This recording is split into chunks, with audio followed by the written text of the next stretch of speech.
I'm back with you guys. All right, so we have All a right. translator. Yes, we do. So I'll switch to French channel, and if needed, I'll just be interrupting once in a while to just to make sure. Perfect. All right, thank you. So welcome everyone. Thank you for coming.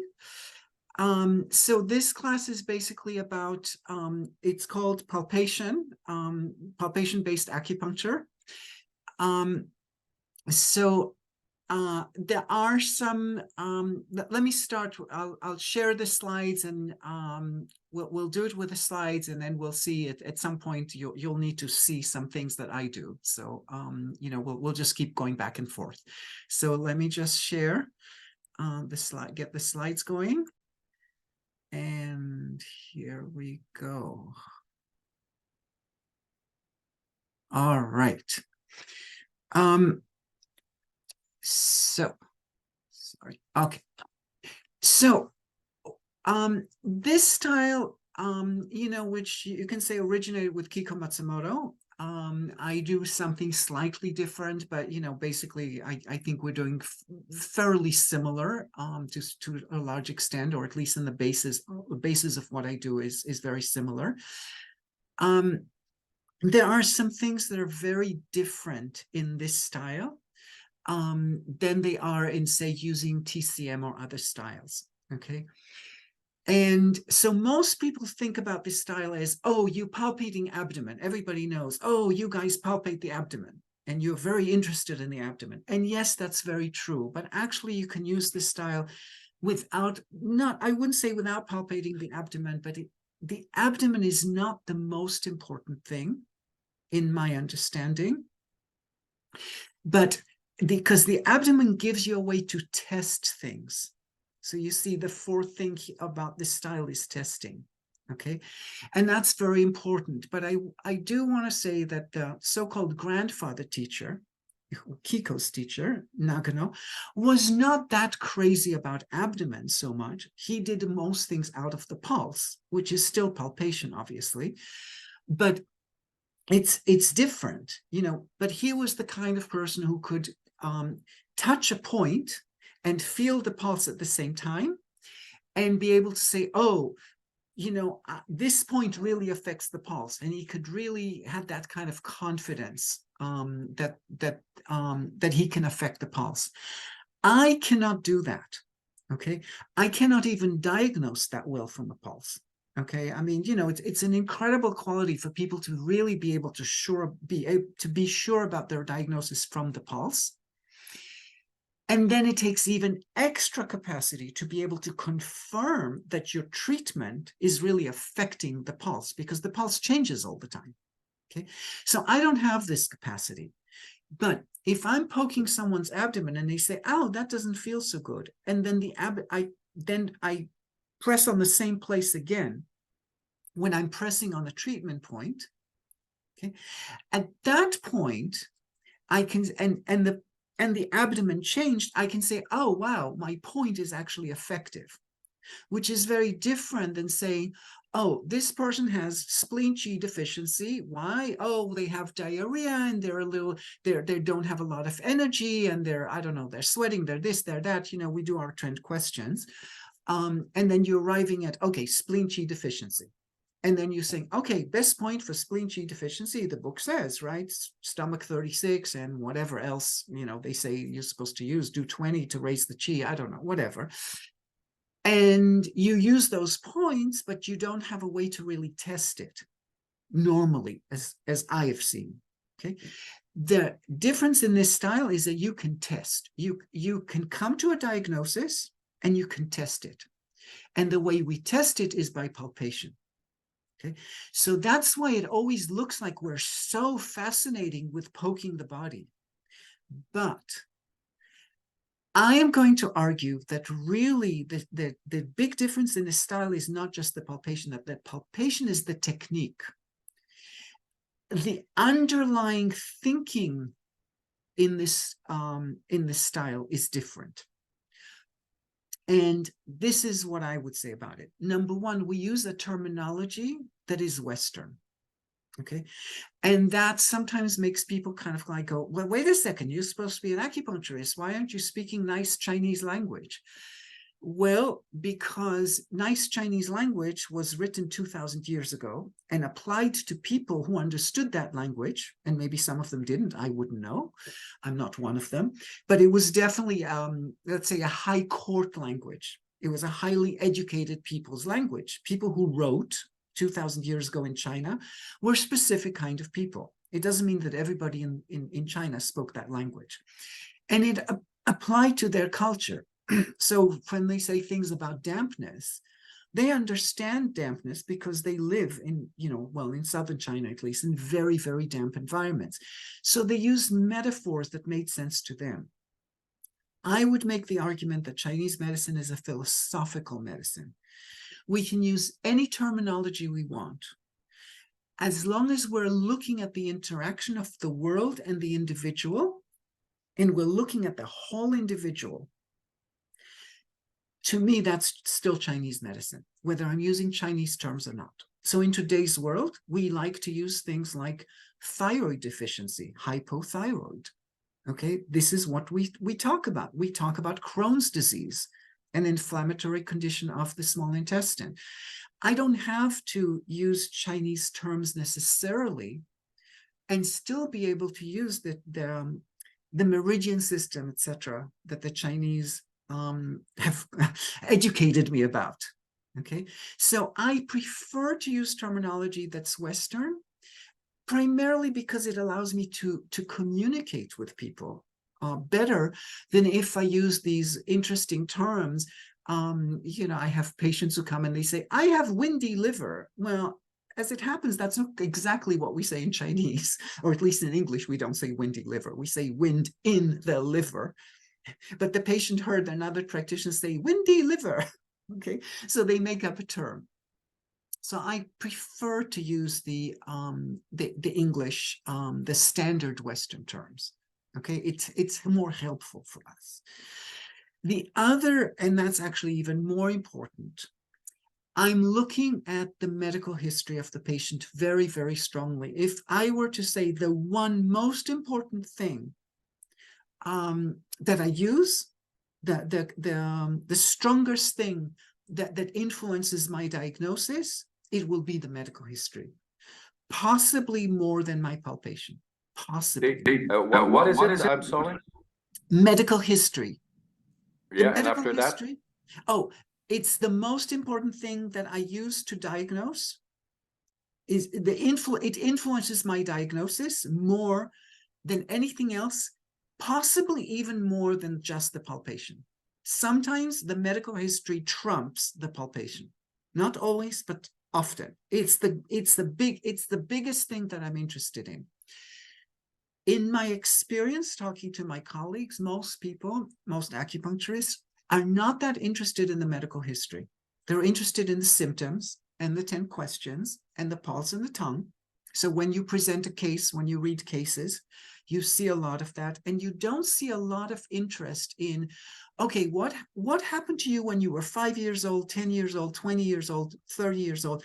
I want to see what is the first injury that happened to that person. Okay, and first injury might mean something before they were born, meaning genetically or in uterus. Okay, so often when people ask me for advice about a patient, they often forget to tell me what the medical history is. We'll go over all that again. This is just an introduction. And the other very strong point of this style, which is what everybody sees because it's so obvious because you see it, is that we're constantly palpating the body. So, and I would say we're palpating the body as a form of diagnosis. Yes, just like people look at the tongue or check the pulse out as a form of diagnosis. But the palpation is as important or more important as a form of testing. If I'm testing what I'm doing, I can get immediate feedback. So I know if I'm right or I'm wrong. Okay. How many times have we needled a patient whatever it is that you do, stomach 36 or some weird combination from Tong or from Kiko or from Wang Zhuyi or whatever. It doesn't have to be the official textbook. You needle something, you think it's the greatest thing ever. And the patient comes back a week later and says, this treatment was bullshit. It wasn't worth anything. Okay. So wouldn't it be nice if I can test what I'm doing right on the table and say, this looks like it's working. I can't be sure, because at the end of the day, look, you can get rid of someone's shoulder pain right there on the table with any style. It's not a big deal. The question is it going to hold? And whether it holds or not is part of the diagnosis. Okay, so a patient can get off the table and say, wow, you're a genius. My back is better, my shoulder is better, my whatever is better. But then 3 days later, or 1 day later, or 2 hours later even, they go, no good. So the fact that I'm testing that something is moving in the body is encouraging. It's not the full story, but it's encouraging. It tells me that I'm moving in the right direction. Okay, it may not be the whole direction I need to move in. I may need more strategies, but it gives me some confidence that I'm doing something that's affecting the body. Whereas if I use points theoretically without testing them, I don't have a testing ability. Okay, so testing is a very important thing for me. Okay, in the way I work, I'm always interested to test things. Okay, so like I said, the palpation is used both for diagnosis, and we'll spend the next few hours like looking at what is that diagnosis meaning. Okay, and I just want to explain something. When I say diagnosis, I don't mean words. Okay, so for example, you go to a cardiologist or you go to a neurologist and they give you, or sometimes you get an echogram or something, and somebody writes a diagnosis. Okay, and often those people who give you the diagnosis are not the same people who will treat you. Okay, there are many specialties, especially radiologists of that nature. They give you a diagnosis. They look at a film and they say, okay, this is what's going on. And then someone else decides on the treatment. I'm only interested in diagnosis that leads to a treatment. If I can have a diagnosis that is a word, titis, okay, that's lovely.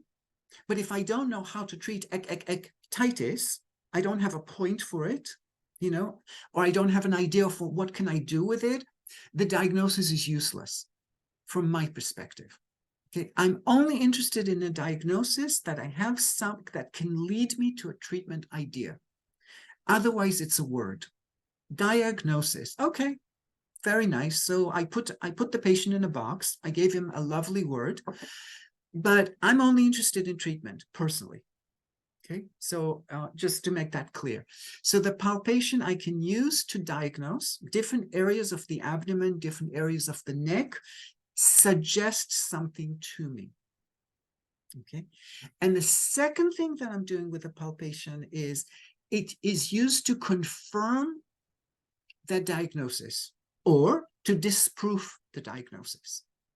So when I'm pressing, say, on right stomach 27, okay, which is a very common finding, and I'm saying, oh, that's because this person had appendix operation. Okay, that's one of the possibilities of why you might have right stomach 27 showing up when I press. Then I'm now going to press spleen 9 upwards and see if stomach 27 on the right side disappears, if it gets better. Okay, if it does, I'm saying, oh, Avi, you did a really good job. You found out it was the appendix and you got rid of it. Wonderful. I confirmed my diagnosis. But what happens if spleen 9 pressing upwards doesn't do it? And now I go, oh, okay, there are some other points for appendix, and I try the other points for appendix and none of them do it. Oh, okay, Avi, your diagnosis is wrong. This is not an appendix. Right stomach 27 is showing pain because of some other reason. As it happens with stomach 27 on the right side, we have a few other reasons. It can be an immune issue, it can be a lung issue, it can be a pelvic shift, it can be a kidney not being able to regenerate. like infertility issues, it comes up. We'll see all that. You don't have to worry about it. So I'm basically confirming that my ideas by palpation. I palpated the abdomen. Now I'm trying to resolve the abdomen. My palpation is giving me a confirmation of whether my diagnosis is correct or not. I am one of those people, I do not like to work with theory. I like to work with practical things that actually, I want to see something working in front of me. Okay, so I don't want to just needle stomach 36 because theoretically there's spleen Qi deficiency. I want to see stomach 36 get rid of the spleen Qi deficiency while I'm still in the room with the patient. And of course, that's impossible. But by palpating, I have a method of trying to do that. Okay. Now, I do want to emphasize that palpation does not have to be your only diagnostic method. And as I said, I use medical history very, very strongly. So that's my other big diagnostic method. Okay. In fact, often people, I do a lot of emails with other acupuncturists and they'll write things to me. I don't have a way to palpate the patient's body at that point. And I give them, I diagnose just from the descriptions. Now, I'm not saying I'm correct, but it's very, I'm diagnosing from the medical history. That's the first thing I'm interested in, is the medical history. And you can use palpation just for confirmation. In other words, you diagnosed your own way, you decided on the points you want to use in a way that is not my way, not the way I would do it, from whatever style you want. Let's say you use Tong style, or you use Wang Zhu Yi, or you whatever. But then you say to yourself, oh, let me check the abdomen, let me check the neck. And then you say, let me see if those points, those Tong points, actually change the abdomen. And they might for you. So confirmation is extremely important, because it justifies or it rejects the diagnosis. And that's a great thing to be able to do, you know, as opposed to just diagnose and treat without being able to know until the patient comes back the next week. Okay, so just to understand, palpation can be used for diagnosis and for confirmation. And you can do both, or you can just do the confirmation if it suits you. There are people who diagnose using all sorts of methods. They're looking at the pupils, they're looking at your nails, they're looking at whatever they do is fine. The question is, can you confirm your diagnosis from these methods? And with palpation, it's nice because you can. That's all. Okay. Another very important thing that makes this style different is I'm always looking to treat the underlying weakness. Okay, so notice that I'm talking about a weakness and not a pathogen. There is a lot of talk in the TCM world about pathogens and excess and deficiency. Okay, shu and xie, and tonifying and reducing. Generally speaking, we're looking to strengthen deficiencies. We're not, very rarely, it does happen, specifically on the gallbladder channel and specifically on the bladder channel, we will look at dispersing, which to us really means more going against the channel. It doesn't really mean strong stimulation so much. We're generally looking at strengthening the weakness. Why? Because the way of thinking is there is a weakness in the body that allows the condition, however you call the condition, call it pathogen, call it thyroid, call it whatever you want to call it. What is the weakness in this body? Why is this body susceptible to this problem? So I'm not looking so much to kick out problems. I'm looking to strengthen the body so the body can handle the problem well. Okay. Now, so when I'm looking at the underlying weakness, I'm looking at what is holding this patient from healing. What happened to you in the past? And can I clear this problem in the past so that you are able to handle the present? So let's take an example. Somebody went skiing 3 weeks ago and they fell and the shoulder hurt. Now, it's normal for the shoulder to hurt for a few days, but they're coming to me 3 weeks. Sometimes they're coming to me 3 months, 3 years later, right? With acupuncture, they usually don't come straight away. Now I can say, oh, they fell skiing. It's very obvious why. But then I have to ask myself, why do they still have this pain? Why didn't it heal? The why didn't it heal is the most important thing. Treating the shoulder, even in an acute injury, is often not the most important thing. I'm not saying it's not important at all. I'm just saying sometimes you can treat the shoulder and it looks great, the shoulder is fine, but the underlying condition was never addressed, and then it's going to grab the shoulder back, and the shoulder now is once again going back to the condition that it was after the injury.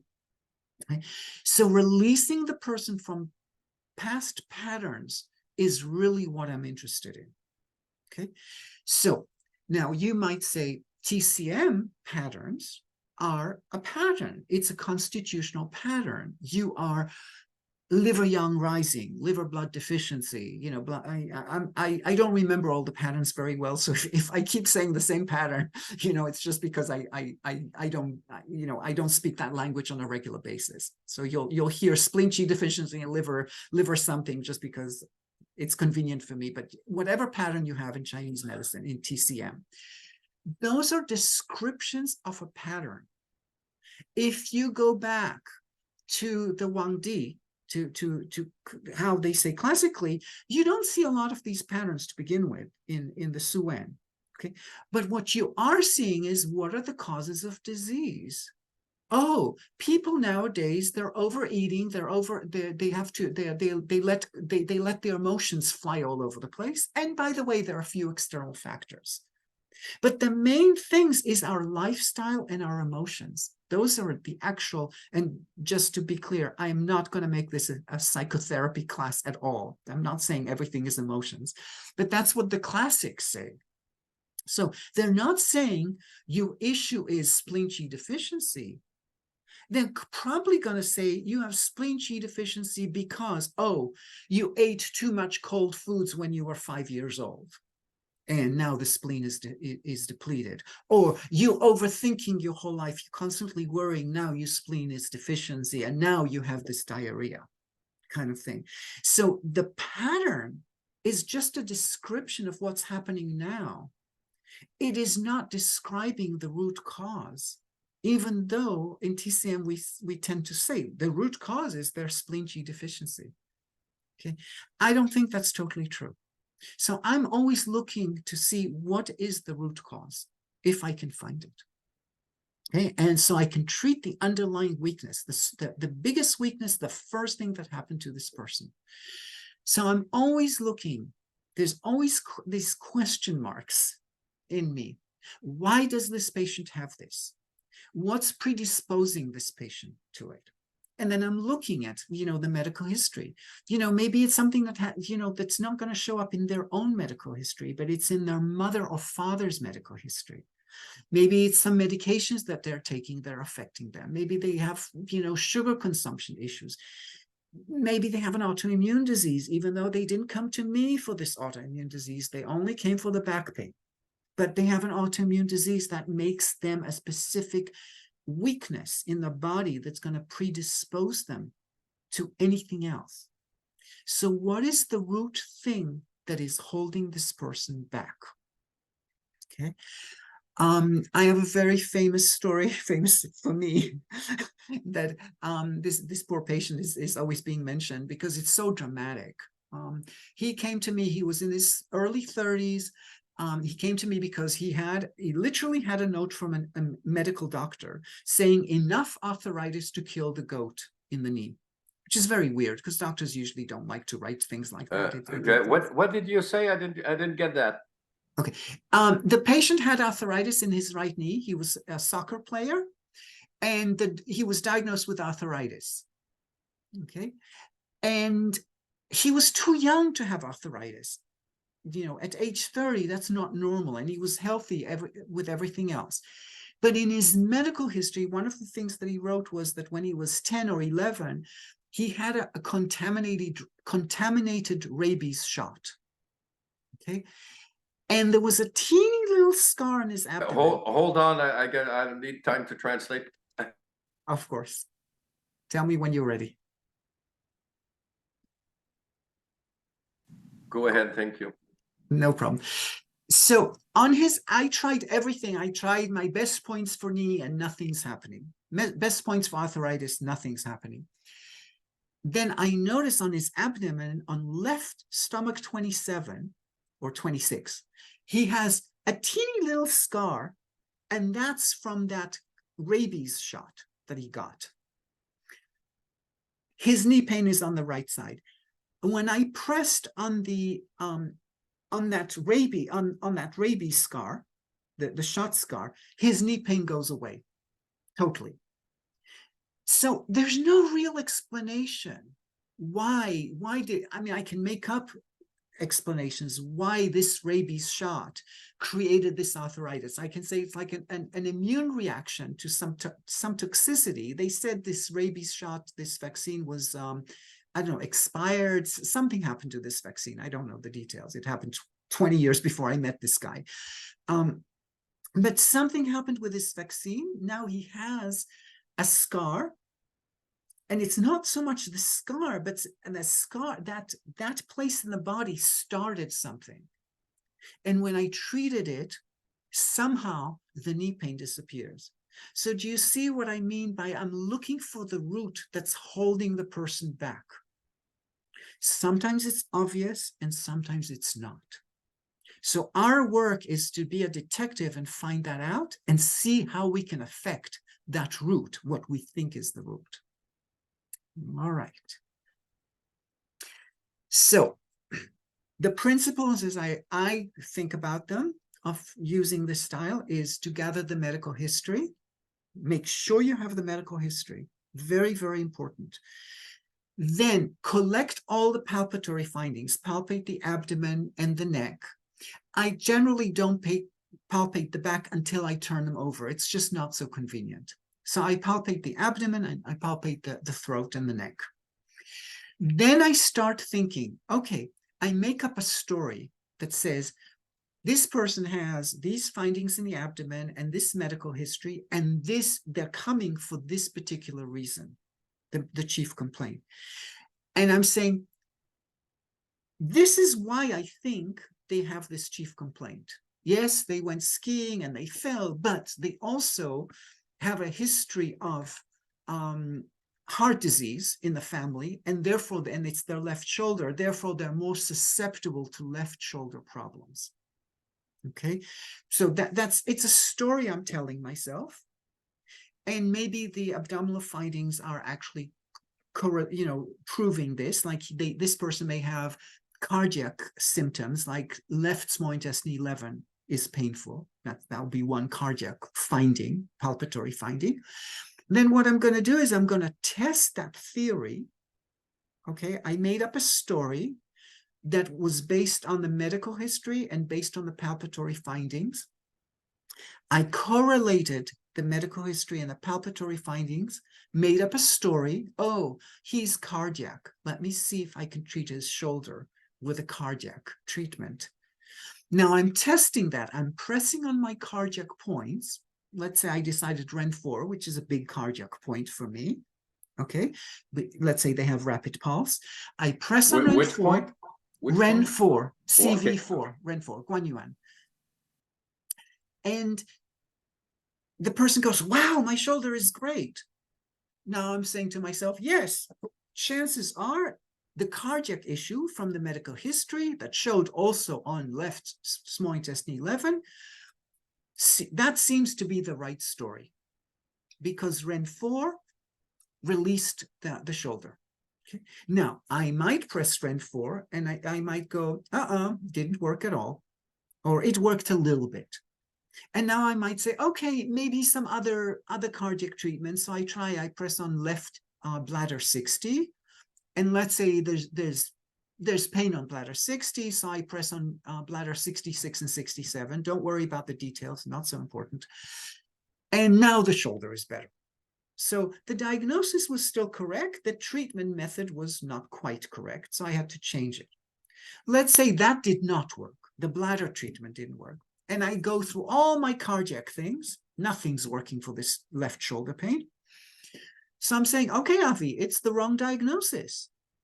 Now, maybe if this person goes and gets a cardio echogram, maybe they really do have a cardiac problem. Okay, I just derived it from the medical history from their parents.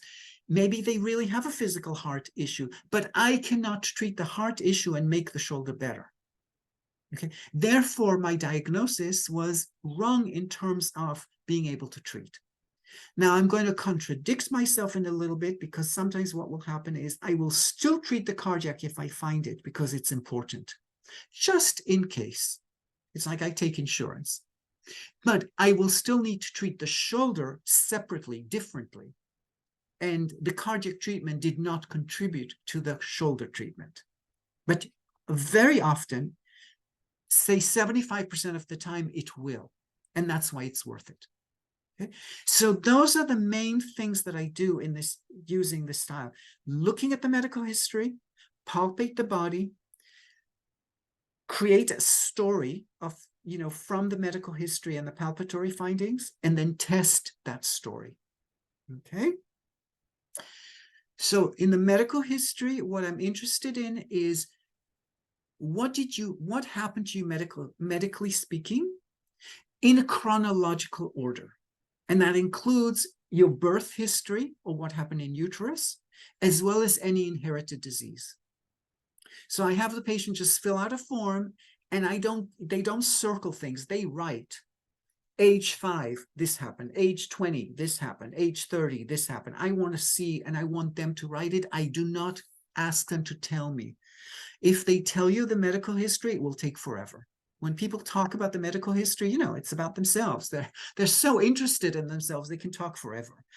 I want to see, they can do it at home, sit down and write it out, and then I get a summary of it. It's much more convenient than talking about it. Sometimes there'll be things that they forgot. It's very common that people forget parts of the medical history. That's okay. Then I'm looking in the medical history, I'm always looking, what is the first injury? The first assault on the body. Now, that could be something that was inherited, or it could be, I had a head injury when I was 3 years old. Or, my tonsils were removed when I was 7. Whatever came first might be the first weakness that sets everything else out to be weak. Now, that's not always true, but I'm still always looking for the first injury. And if it's not the first, it will be the second, the third, the fourth. But I'm looking chronologically for the oldest, because that's the thing that most likely is holding the body. And I'm also looking for things that are significant. Okay, so if someone says my first injury was that I cut off my index finger, okay, so you can't write very well. It's a drag, they amputated the finger, but maybe it affects your large intestine. It's a large intestine channel. We can make a lot of stories about it. And it's a big shock to the system, by the way. So that could be. But then let's say, actually, let's not take, they didn't amputate, but they had something, they broke the finger, a little easier. But there's something later on at age 12, they, with the menses, suddenly they have endometriosis. Endometriosis is a huge deal. It's a primary thing, and it's going to affect everything in the body. It's a hormone. It's a weird hormonal thing that it's officially it's the tissue outside the uterus, but it's suddenly hormonal tissue going all over the organs, affecting everything. You can't ignore endometriosis. Someone says, I have endometriosis. There's a very good chance that liver 5 is going to be the main point for them. Yeah, I can almost like dogmatically say it. It's not always going to be true, but almost always. So I'm looking for things that are significant in the medical history, as opposed to things that just happened. And some things might be significant, but they healed from it, and they healed perfectly well. So I don't need to treat it. And that I'm going to find out from the palpation. So in the medical history, I'm trying to identify a root.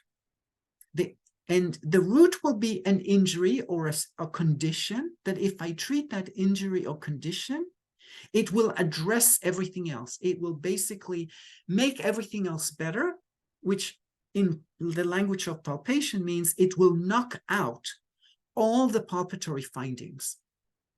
I address that one thing, and the whole abdomen and the neck and the back, everything now suddenly, wow, you can touch, no problem at all. Okay, now that's very idealized. Sometimes I have to find more than one root, but that's the reason for the medical history. In the palpation, okay, so there are different people who teach this style differently, and I do teach it differently. Is it possible to ask a question? Of course, please go ahead. Just want to verify with you, when you say you ask people to, let's say, write at home their medical history, what are the exact instructions that you give to them? Is it just medical history or significant events that might have occurred at these? I'd like to hear what are your specific instructions towards. Fair enough. Yes. Okay. So I have a form that's on my website, which I will put the link to in the chat at the break. So the form basically just says age and what's the actual issue. And I tell them the instruction I give them, give it to me in 3 or 4 words. Don't write a whole story. Just a few words in bullet form. Tell me what the incident was and do it in chronological order. And in order to help them, I give them childhood, teenage, and adult, 18 and over, just to help them spread, so they can have those 3 age groups. And the instruction is whatever they feel is important in the medical history, whatever they consider medical history. Some people consider medical history to be, I was very upset when my mother divorced my father. And that's perfectly fine. Some people would never think about it. I've had a person, I had him on the table. He was a chiropractor, as it happens, so he should have known better. This is quite a few years back, but he's on the table, and I'm going, you have everything is left side. Everything is left side. Do you have any heart history in your cardiac history in your family? No, nothing. On the table, I'm going, there's a square box on the left side around lung 2. That's a pacemaker. And I'm going, excuse me, what is this weird thing here on your left side? Oh, it's my pacemaker. And I'm going, but I asked you, do you have any cardiac history in the family? And it never occurred to you to tell me, never occurred to you to write it down. Oh, I forgot. People can forget the weirdest things. So I cannot control, I'm telling you the story of this very unusual kind of like, who the hell forgets they have a pacemaker, right? But people do. So the medical history is never complete, and the medical history is always subjective in a weird way. Okay. Just accept it. Okay. All right. So one of the things that I like to promote is, which other people don't necessarily do. I will tell you, palpate the whole abdomen, palpate the neck. Don't try and resolve anything. Get the picture first. Don't get all excited by, oh, look, there's adrenal. I should fix the adrenal. No, you don't know what else there is. You don't know how important the adrenal is. Supposedly adrenal is important. Adrenal is the equivalent of kidneys. Yes, it's important. Don't fix anything until you get the whole picture. Why? Because you need the whole picture for step 3, which is to make up the story. I need the whole picture of the medical. Don't latch onto one finding in the history. Don't latch onto any finding in the abdomen. Okay. So I palpate the abdomen, the neck, and the throat. It's too hard to palpate the back, and it's certainly hard to test the back when the patient's face up. But with me, I always treat face up, and then I always treat face down. Same treatment. So my treatments are a little bit longer than most TCM kind of treatments.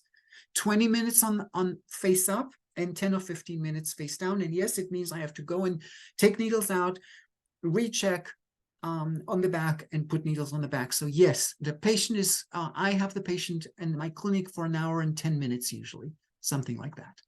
Okay, it's a double treatment, and all my patients know, you know, I take the needles out, you know, they all turn over. They don't need to be told. After the first time, they expect it. They feel cheated if you don't do the back. Okay, so I know that's problematic for other people, but I'm just saying that's how I work. Okay. And then, then you also have, besides the abdomen, the neck, and the throat, there are some, sometimes you will palpate the channel. You want to see if there are bumps on the, you know, on the limbs, if there's edema. And then we have what we call fire points. We're interested in the fire points, especially on the kidney channel and the pericardium channel, if we're going to use them. Okay, so fire point diagnosis is another diagnosis that I promote. Okay, so the next step is I now have my medical history, or the patient's medical history. I know what I found in the abdomen, and now I have to prioritize and say to myself, what do I think is important to treat here? What will be the most important thing? Okay. So I'm looking at, I don't know what is going to be the most important thing, but these are the things that will contribute to it. What is the first injury, especially one that I can find on the body, in the body still? What is the most significant aspect of the medical history? If somebody says I have diabetes, I have autoimmune disorder, I have a thyroid issue, you know, I have very low blood pressure. Okay, note that I'm talking about low blood pressure. High blood pressure affects it, but low blood pressure is even more important for me. Why? Qi and blood are not moving. Low blood pressure. These are things that I'm going to latch on and say, I think I need to treat that. I'm only thinking right now.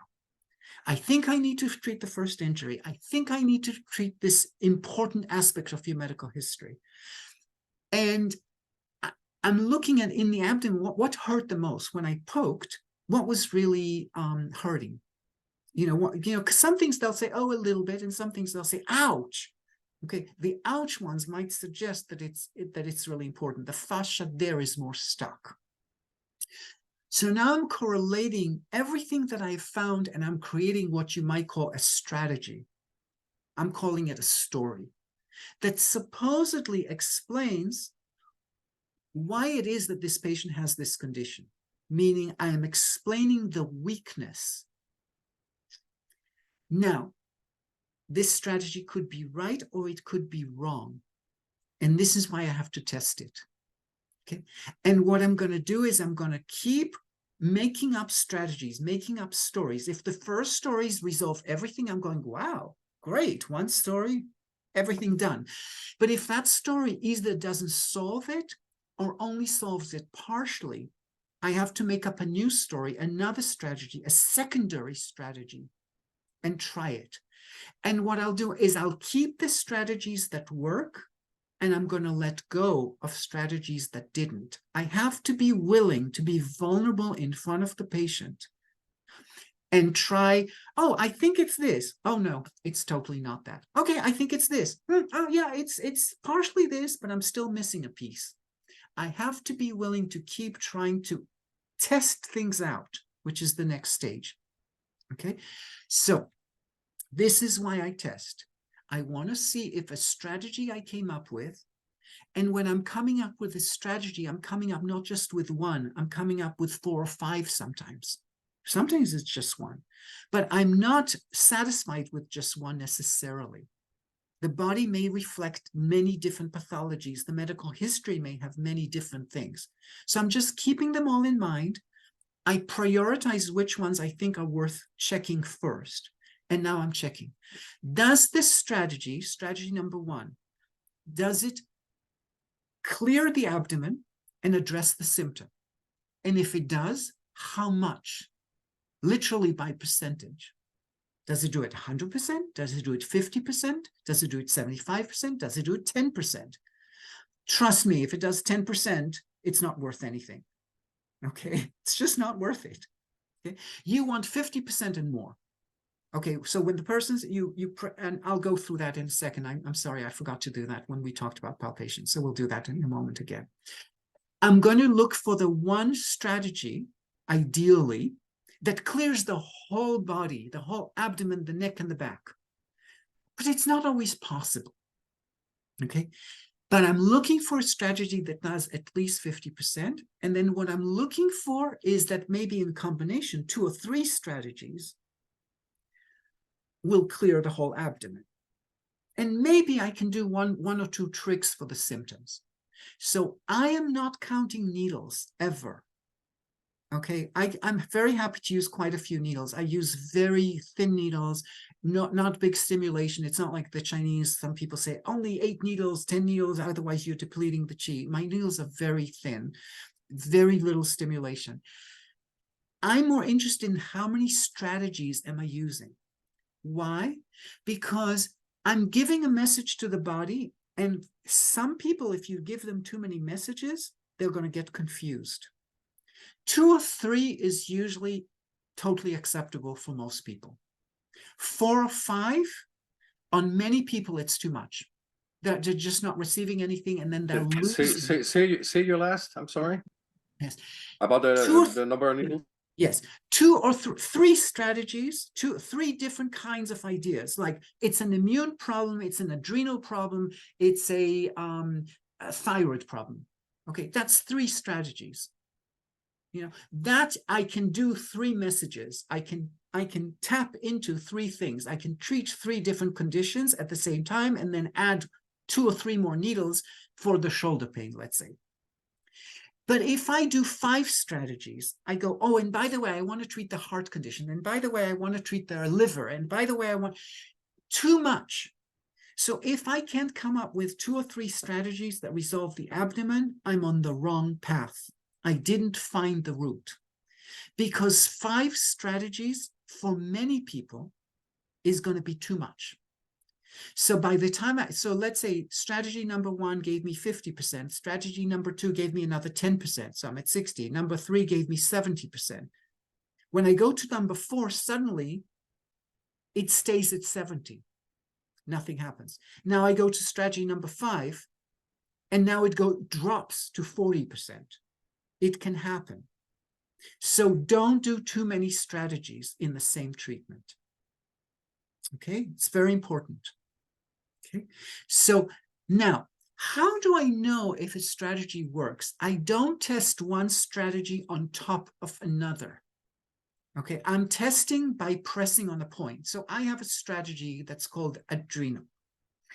Adrenal, I'm going to say is, let's say I'm going to call it kidney 7, just for the sake of it right now. I'm pressing on kidney 7 upwards, and I'm now pressing on the abdomen, everything on the abdomen, to see how much kidney 7, how much the kidney 7 representing adrenal, how much does adrenal treatment do for the patient? And say I'm concluding it did 50%. Maybe it did 80% for some points, it did 40% for others, but it did a certain amount. Now, I'm releasing kidney 7 from my mind, and now I'm saying, I want to test how much immune does for this patient.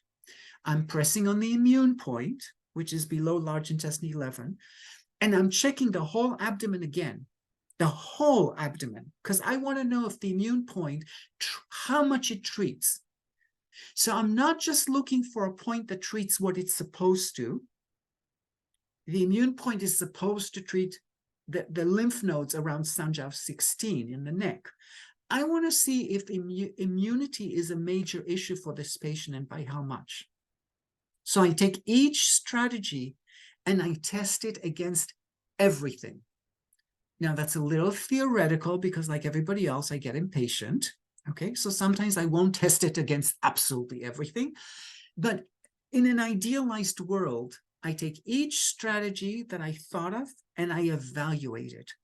And just because I found a strategy, again, that's theoretical, when I find a strategy that knocked everything out, I still don't use it, and I check all the other strategies.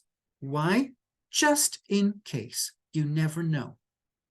You don't know. You know, some patients are built that their body is built that way. That organism is of that nature. They will respond to whatever you do. You press on something and everything goes away. I've experimented with this. There are patients of that nature. It doesn't. I can just press any point that does not even a point, you know. But I touch their body, and suddenly, oh, the abdomen is great, the neck is great. But then when you put the needles in, nothing happens because it's something else is going on for a patient of that nature. Okay, so I want to confirm all my possibilities before I put any needles in.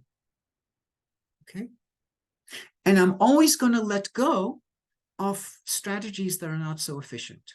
So the best strategy is the one that clears the whole abdomen, but that's very idealized. Now, just go back to palpation for a second. I'm going to stop the share so you can see me. Okay, so what I do, I palpate. So yesterday I had a patient who is actually another acupuncturist, and he apparently, you know, does trigger points or something, and he was complaining that I'm not pressing hard enough. Okay, so it happens. Okay, so I'm pressing in the abdomen. I should be able to get up to about one knuckle in. I'm always pressing with at least 3 fingers. And I'm using my weight, okay? I am not just poking my hand down. That's very unpleasant. I am leaning into the person. So I have one hand somewhere, either on the table or even on the patient, and then I'm leaning. You know, think of like shiatsu, okay? You don't, you know, and you shouldn't be pressing too much, and you're not trying to touch the spine when you're touching the abdomen. You're just trying to get the first ½ inch of the fascia below the skin. Okay, 2 centimeters or so, something like that. Okay, not more. You press any harder or you press without your weight, almost everywhere can be painful. I can make something painful everywhere. Okay, it's not a problem. Okay, now the treatment points don't have to be painful.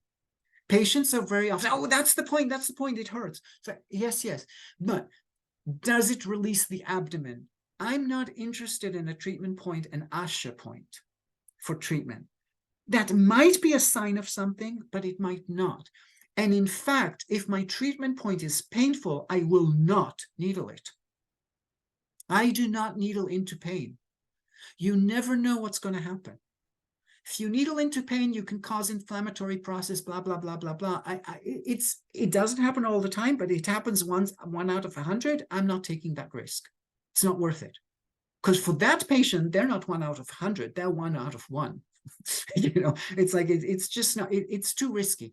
So if a treatment point is painful, I won't use it until I can release that pain on the treatment point.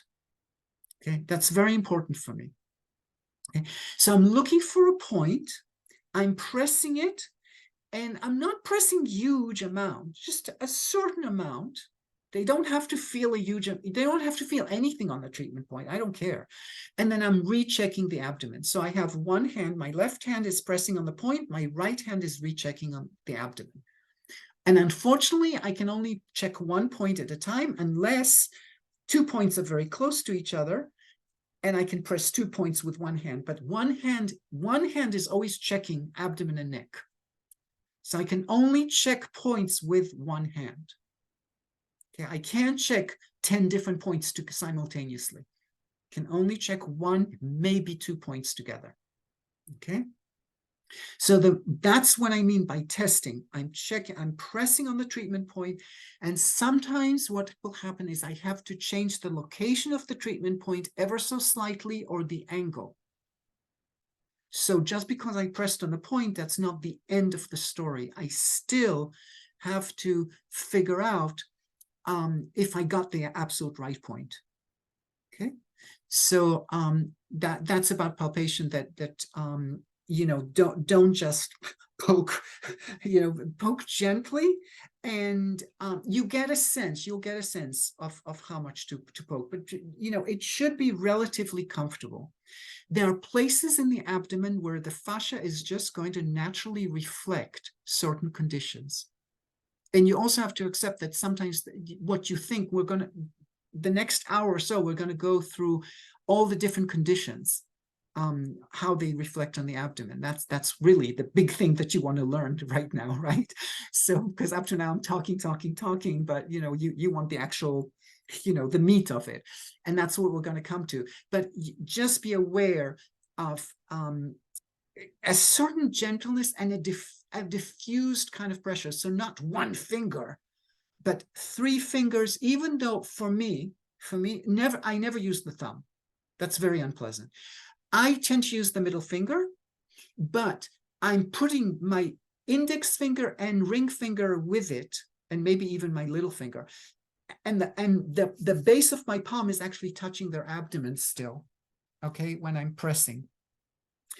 So there's a certain diffuseness of the pressure. It's not too focused. Okay, you're not looking to create pain. You're looking to test if there's some weirdness in the fascia. Okay, so let's start going through all the different conditions and how they reflect on the abdomen. Whoops, hold on.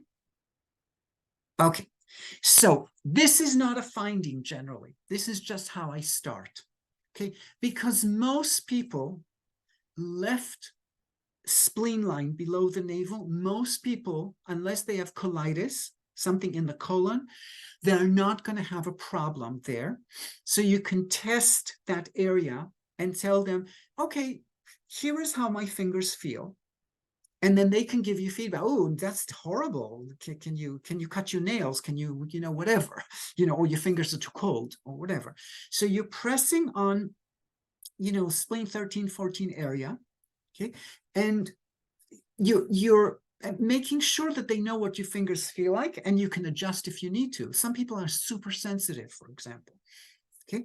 So, and that gives them and you a baseline. Okay, so this is not a diagnostic area. This is just a baseline area. Okay. The next finding, now I want to be clear, this is not a very common finding, but we all teach this one first. In the 90s, oketsu was very important, but we no longer find oketsu very, very commonly. But we teach it first because it's very convenient. It's one of those things where there's only one way to treat it. It's just, we all got used to teaching this as if it's like the most important finding on the planet. So left stomach 26, 27. And as you can see, it can, at the top, it can go a little bit more medial, kind of towards below kidney 16. That we call oketsu, which we translate supposedly into stagnant blood, but don't think about it as stagnant blood in TCM, as in Taoren Hongguan herbs. It's more like the blood is sluggish. Now, the reason it shows on this side, on the left side, is because the portal vein goes from the left side, from the small intestine, towards the liver on the right side. Okay, so when the liver, which is a big, kind of like a lymph node, but it's very vascular, when the blood doesn't go as smoothly through the liver, the blood's a little slow, there's going to be like a bit of a piling up of traffic on the portal vein, and you're going to feel it on the left side. If you find it, yes, it's important to treat. You're just not going to find it as commonly as we used to 20, 30 years ago. Okay, actually 25 years ago, something like that. So the treatment for that is left side liver 4, left side lung 5. Now, just for clarity, let me stop the share again so you can see me. My liver 4 is, I know lots of people take it at the ankle. Sorry.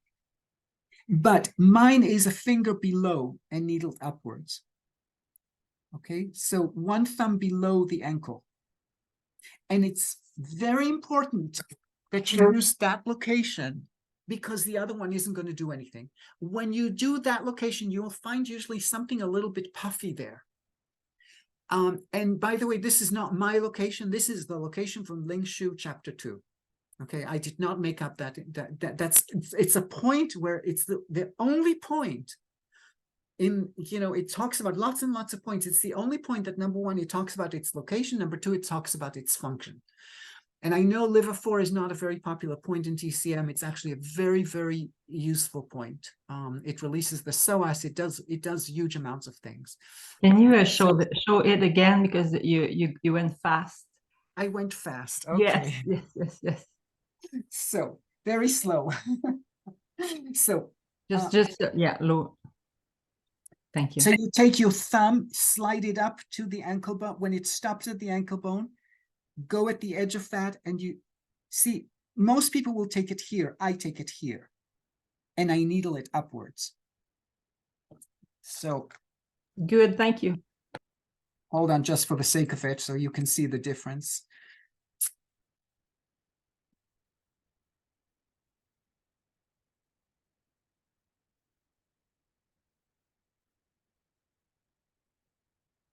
Here versus here.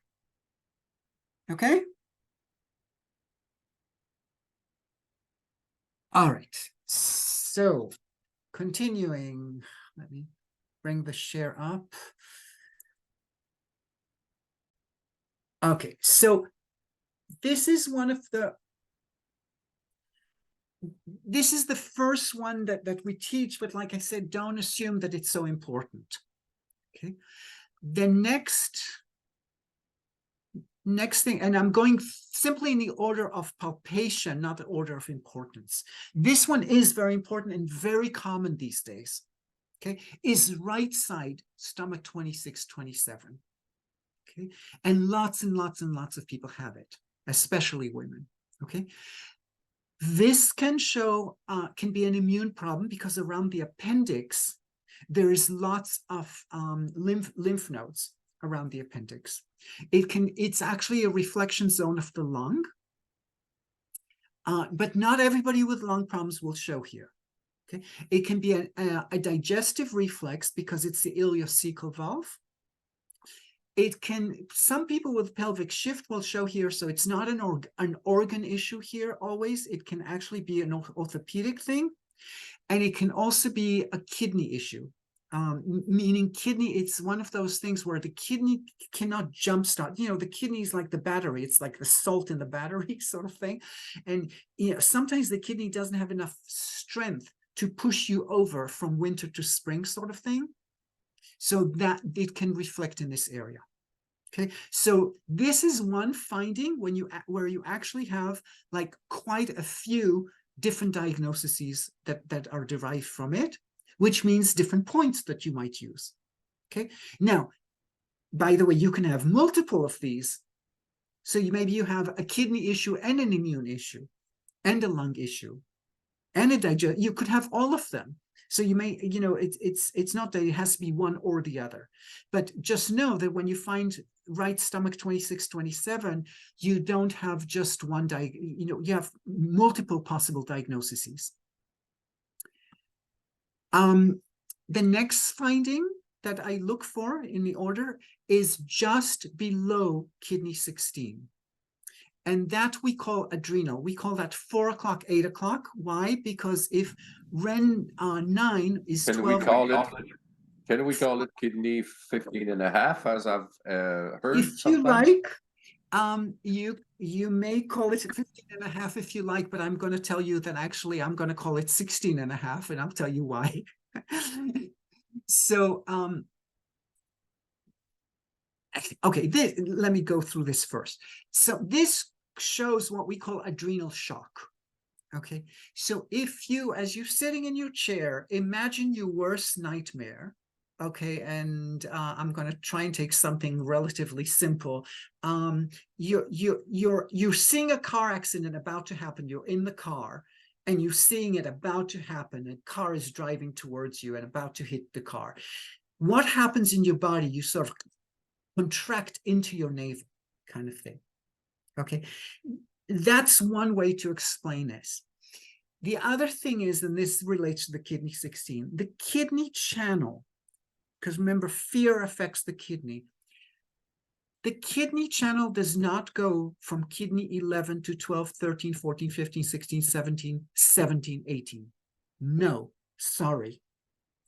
The kidney channel, if you read the description, goes into the perineum, up the front of the spine, penetrates the kidneys, and goes down to the bladder.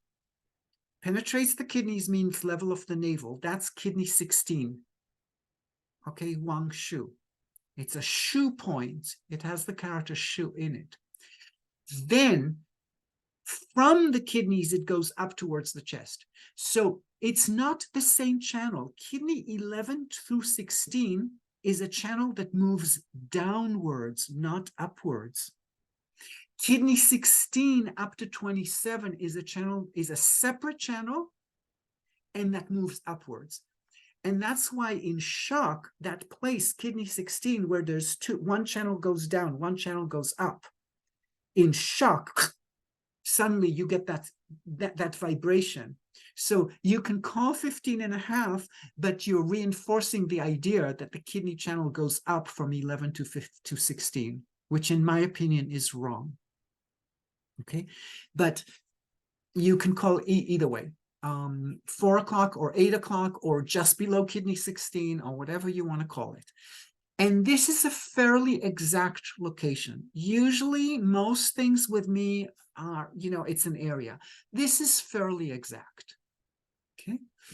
A reason why it's 4 o'clock and 8 o'clock is because if Ren 9 is 12 o'clock and Ren 7 is 6 o'clock and kidney 16 is 3 o'clock and 9 o'clock, you can see why 4 o'clock and 8 o'clock. The original treatment for it is kidney 6 and kidney 27. Kidney 6, needle towards the Achilles, kidney 27, needle towards the center. But we can substitute kidney 6 with many points. Kidney 7 or kidney 7 plus kidney 10, kidney 4, needle towards the heel, or kidney 9, all depending on some other conditions. This is quite a major treatment. Adrenal treatment is a big deal. Okay, this is one of your central treatments in this style. Okay. The next finding I look for, which is extremely, extremely, extremely common these days, and is a very central finding, is Ren 9. Now you have two kinds of Ren 9s. One of them is not so common, which is just pressure pain. Generally, pressure pain on Ren 9, only Ren 9, is considered sadness. Now, if there's pressure pain around the whole navel, I'm taking my whole palm and pressing on the navel, that's a small intestine thing. But just Ren 9 is not small intestine necessarily. Okay, so we say Ren 9 is a sadness reflex. Okay. However, most people, what they show here is when you press, you can feel their pulse. You can feel the aorta. You're not supposed to be able to feel the aorta. And you will feel it a little higher, and you'll feel it lower, and you'll feel it primarily more on the left side as you go lower, because the aorta is actually really a little bit more on the left side. Okay. Now, if you determine that this is sadness reflex, because you talk to the patient and, and plus it's pressure, the treatment for that generally is spleen 3 plus pericardium point. Pericardium point means check pericardium 8, fire point. And if pericardium 8 is not painful, no pressure pain on pericardium 8, use either pericardium 6 or what I call pericardium 4, which we will see later on. It's 3 fingers below 3, pericardium 4. Plus use right side stomach 24, okay, which is very close to Ren 9. Then, however, most people, what they have is a pulse. The pulse basically suggests that the mesentery tissue, the tissue of the abdomen, is not well held, that there's a weakness in the lower dantian. So what I will do for that is possibly a kidney point, but primarily I take the level. You're going to do a what point? Kidney point. Okay. Kidney point, like kidney 9 or kidney 7 or something like that. And then I use what I call side gallbladder 28. So I take Ren 4 and take it all the way to the side in the tensor fascia, in the tensor fascia lata. Okay, so it's below the iliac crest, below gallbladder 26, level with Ren 4. You'll find like very ropey muscles there. And I do both sides. That's, for me, the best solution for the pulsation on Ren 4, on Ren 9, sorry. Okay. Now, sometimes this pulse has something to do with the vessels and cardiac conditions and emotional issues. Well, we can go into that later. But in general, you know, just doing the side gallbladder 28, which is what you see here, I'm calling mu shu, because it's between the mu, between the front and the shu and the back. It's a side point. Okay. So that's the next finding is Ren 9. Then moving on, Ren 12. Ren 12 is another fairly big deal. It can be a weak stomach. It can be a weak beginning of the meridians. The meridian system, the lung channel, starts at Ren 12. Okay, you see many Japanese practitioners when they take the pulse and they're not clear about the pulse. What they'll do is they'll either press on Ren 12 or something will do mocks on Ren 12 and then take the pulse again to get clarity on the pulse. Okay. This weak Rouget thing is really, you remember, Ren 12, Rouget is a type of tissue that's, I'm sorry, I went too fast. I'm sorry. So Rouget is a tissue that folds over itself. So some of the sacs in the body are Rouget, tissue that slides over each other so it can expand and contract. This is why the stomach is a Rouget. This is why the stomach, if you remember, the Ren 12 is the master point of all the Fu organs, all the things that are sacs. Okay. Ren 12 also reflects neurological disorders. It reflects the marrow. So it reflects the state of the spine and neurological issues. It's a very good point, for example, for neuropathy. And because it's the stomach, it's on top of the stomach, it can also reflect stress. So again, a point that can reflect a number of different things. The treatment for that, I usually will use, just like with Ren 9, I will use a kidney point, kidney 7 or 9.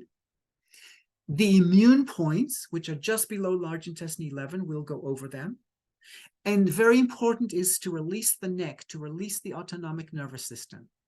And I know that doesn't mean much to you yet, but it will later on in the day. Okay, so just so that to give you the strategy. Right now, all we're doing is we're going through the map of the abdomen. I'm giving you a map of the abdomen so you feel a little bit more comfortable. You know, you need a map. Then you can have like a little beam across Ren 12, like stomach 21 to stomach 21. Okay, that represents the pancreas, a weak pancreas. Okay, and to treat that, I use the adrenal treatment because for pancreatitis, you use prednisone. Okay, so use the adrenal treatment, kidney 6 and 27, the one that we used for the 4 o'clock, 8 o'clock. I also use with that spleen 5. Spleen 5 is considered an anti-inflammatory point. And I use lung 5. So when we do an adrenal treatment and we want to give it a boost, we can use lung 5. Why? Because lung 5 is the water point on the metal channel. Metal is the mother of water. So lung 5 makes kidney treatments stronger. Okay? So, but you don't always have to do it. It's just in this case, because I'm really, it's like the prednisone treatment. So I'm adding lung 5. Okay? Avi, quick question. Yes. Hi. Do you do that bilateral? Yes. Yes. The only, up to now, the only thing that was single side was the oketsu, was left side. And when we talked about the stomach 24 for Ren 9 pulse, that was right-sided only. Otherwise, I just assume that everything else is bilateral. Up to now, unless I tell you one side, yes. Thank you. Yes, I believe so. I'll try and check on that as I go along. Yes. All right. Next thing I check is REN 15. And there are two things that I will check in REN 15, although the one on the red, the arrow on the red doesn't have to be done on everyone unless you're suspecting it. So REN 15 we call a worry reflex. It can also be a digestive reflex because it's at the top of the stomach. And then if I press not just in, but I press up towards the left, that will be a cardiac reflex. So REN 15 pressed just straight in is not generally a cardiac reflex. The heart doesn't reach that far down. Anybody who has REN 15 that has a heart issue and REN 15 shows, and they don't have a digestive issue, that means they have a hugely enlarged heart. I mean, it's practically impossible. Okay, so if you're pressing in and up towards the left, that would be considered a cardiac reflex. So, but if it's worry or digestion, my first go-to points are spleen 3.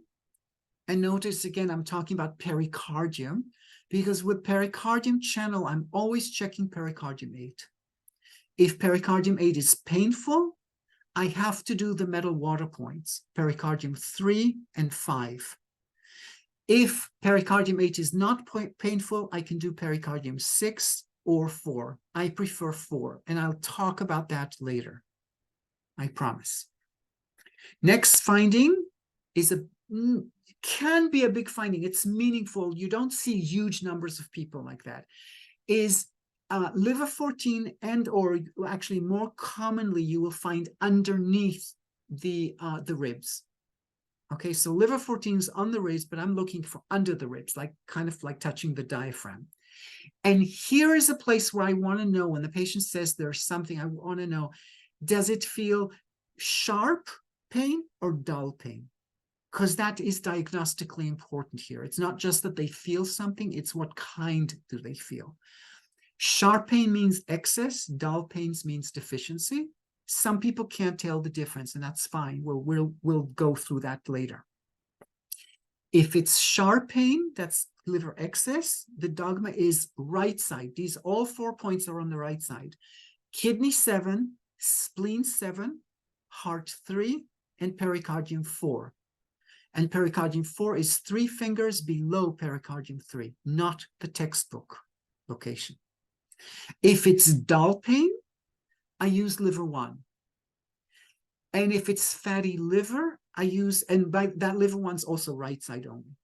Fatty liver, I use right stomach 25 and right liver 13. Now, you're in Canada. In Canada and the US, most people, the vast majority of people are only going to show, you can check, you can compare the left side under the ribs and the right side under the ribs. They should have nothing on the left side unless they had their spleen removed. They had a car accident, or some people very, very rarely up here they went to the tropics and they got malaria or dengue fever, something like that. So here we can, when people are not sure, you can compare left side under the ribs, right side under the ribs. But for people who are working in the tropics, you can't do this because many people in the tropics show left side under the ribs. That's a whole different ballgame because they have diseases, parasitical diseases that attack the spleen. We in the northern, in the colder climates, we generally don't have that. It's only patients who, they will tell you, in the medical history, because it's so unusual for someone to have had malaria or someone to have had dengue fever. It'd be very weird if they didn't tell you.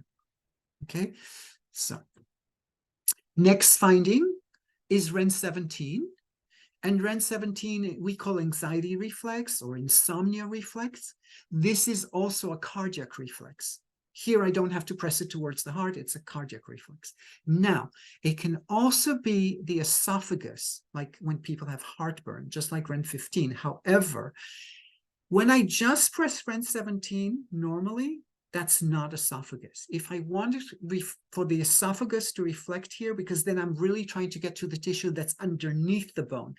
This is one of the very few places, in fact, the only one that I can think of, where I'm really pressing hard.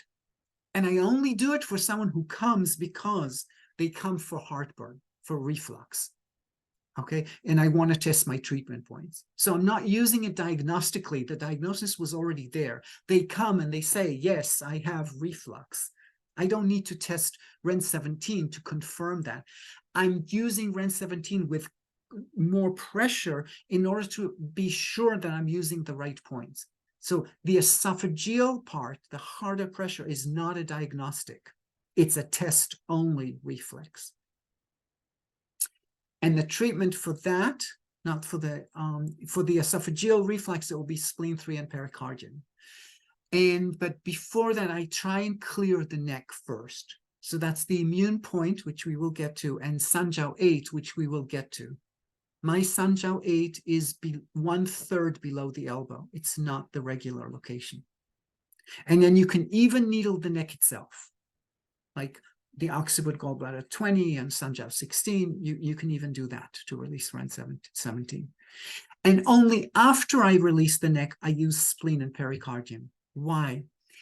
The REN17 is the pericardium mu point. If I use the pericardium points first, I have no ability to check anything else.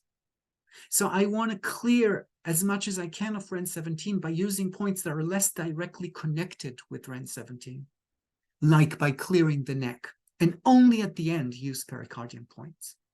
Because if I use pericardium points first, I lost my ability to test because I knocked it out. Okay, so just be aware of that. And then for women, there are gynecological reflexes. So kidney 13 is the uterus. And the treatment for that will be liver and spleen points. Why? Because the uterus is blood oriented. The ovaries are further out. They're on stomach 28. They reflect on stomach 28. And their treatment will be on the kidney points. Why? Because ovaries are hormonal producing organs. They relate to the kidney. The male urogenital reflex will tend to reflect a little lower. So REN3 and kidney 11, stomach 30 area. Okay, you cannot translate the female gynecology to male gynecology. Okay, so male gynecology tends to be a little lower. Male gynecology, that's a new Yes, well, that's a new sorry. term. That's something new to me. We'll call it male ecology. Male ecology. But male urogenital issues, and by the way, since we're on the subject, male urogenital issues have a very strong connection to stomach 9. Women don't, not as strong, because men and the nervous system affects the male bladder and male sexual function much more strongly than it does for women. For women, hormonal status and the atrophy of the tissue, if the tissue is not held as well, is going to affect the bladder a lot more than the nervous system, which affects it more in males. Okay, so all right, so now we're getting to the neck. Can we just take a 5-minute break for the translator? Absolutely. So Please. we will take absolutely. So 5-minute break for everyone, not just the translator. And we'll be back in 5 minutes.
So I'm just wondering. Okay, we're still waiting for Claude.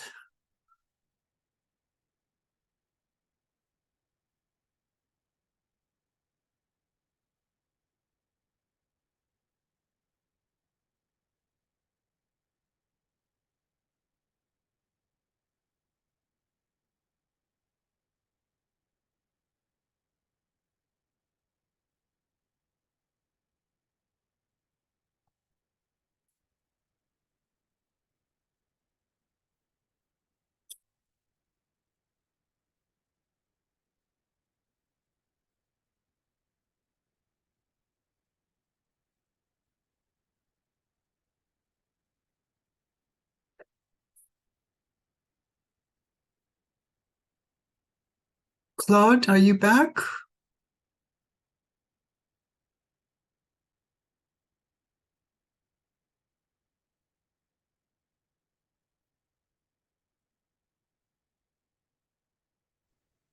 All right. Are there any questions up to now? Anybody has a question? Just to give people an opportunity.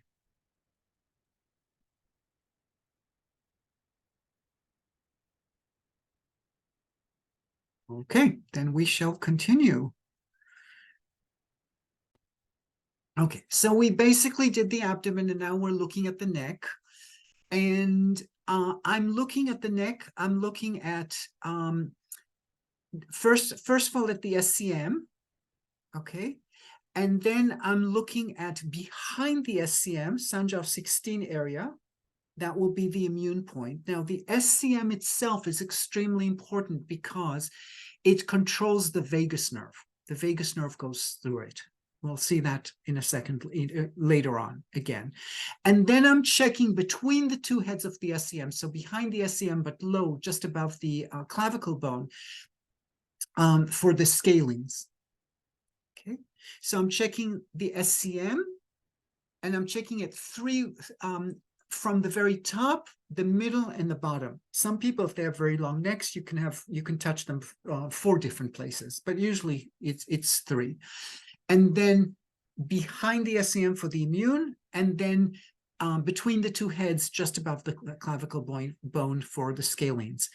Now, the SCM itself, I check with the flat part of my fingers. I don't poke my fingers into the SCM. Okay, so it's let me stop the share for a second so you can see. So I check like this, not like this with a flat part. Boom, boom, boom. And it's not the tips of my fingers, it's the middle of my fingers that are really on the SCM. The scalings, I go back to the tips of the fingers, and for the Sanjiao 16, again, it's the tips of the fingers. Okay, so just know that the SCM is tested differently. Sorry. Okay, so then if I find immune, okay, Sanjiao 16, or if I find immune on the abdomen, or if I found REN 12 on the abdomen and I want to use the immune point. The immune point is a little bit below large intestine 11, but it's not on the large intestine channel. It's on the edge of the bone. So it's a little bit more like it's between the triple warmer and the large intestine channel. It's not. The large intestine channel is a little bit more forward. Okay, the edge of the bone, where you'll find something like almost like gummy or gooey on the edge of the bone there, that is the immune point. And the important thing about it is that it should release Sanjiao 16, or it should release the immune reflex on the abdomen, like right stomach 27. Okay, and by the way, the left immune point can still release the right stomach 27. Okay, the right immune point may do a better job, but even the left one will do it. Okay, so that's for the immune. If I found the SCM, here I use the opposite side, Sanjiao 8, 1/3 below the elbow. So here you have the immune point on the right side, and then you have Sanjiao 8 further down. And both these points get needled, not 90 degrees in, but slightly towards the small intestine channel. So when the patient, I don't needle them with a patient's arms on their abdomen. I needled it with a palm down facing the table. The palm is on the table. And then the small intestine channel is basically what we're talking about. I'm needling it slightly laterally. Okay. And if I found the scalenes, I use these, any combination of these points, 1, 2, 3, or all 4. Spleen 3 is the first one I would try. Heart 3, needle downwards towards heart 7. Lung 8, needle downwards towards lung 9. Or a point I call inner yin, okay, which is a very big point. I use that a lot. Inner yin is on the kidney channel, and the way you find it is you take liver 9 and just move it down to the kidney channel. Or you can say it's 5 fingers above kidney 10. Okay, it's a very Can you repeat this one, please? yes. So take liver 9 and take it down to the kidney channel, same level as kidney 9, it's liver 9, but on the kidney channel. Or take 5 fingers, your whole palm's worth with a thumb above kidney 10. Or what you can do is you can kind of slide up from kidney. The way I find liver 9 is I slide on the liver channel and where lightly, and where my finger stops is liver 9. You can do the same thing for inner yin from kidney 10. It's not going to stop. It's not going to, it's bumpy there. So it's not a valley like kidney 9, but it does have a slightly different texture there. Okay. You mind showing it? Or No, maybe no problem. just Yes, yes. over your pants or whatever. Yeah, no, it's fine. Let me just stop the share. That is the issue. All right, so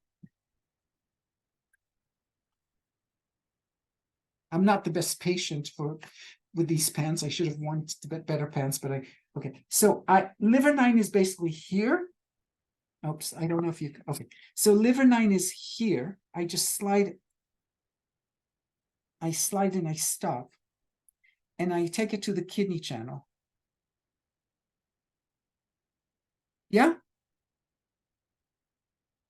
And it's Thank you. I'm sure it helped a lot of people.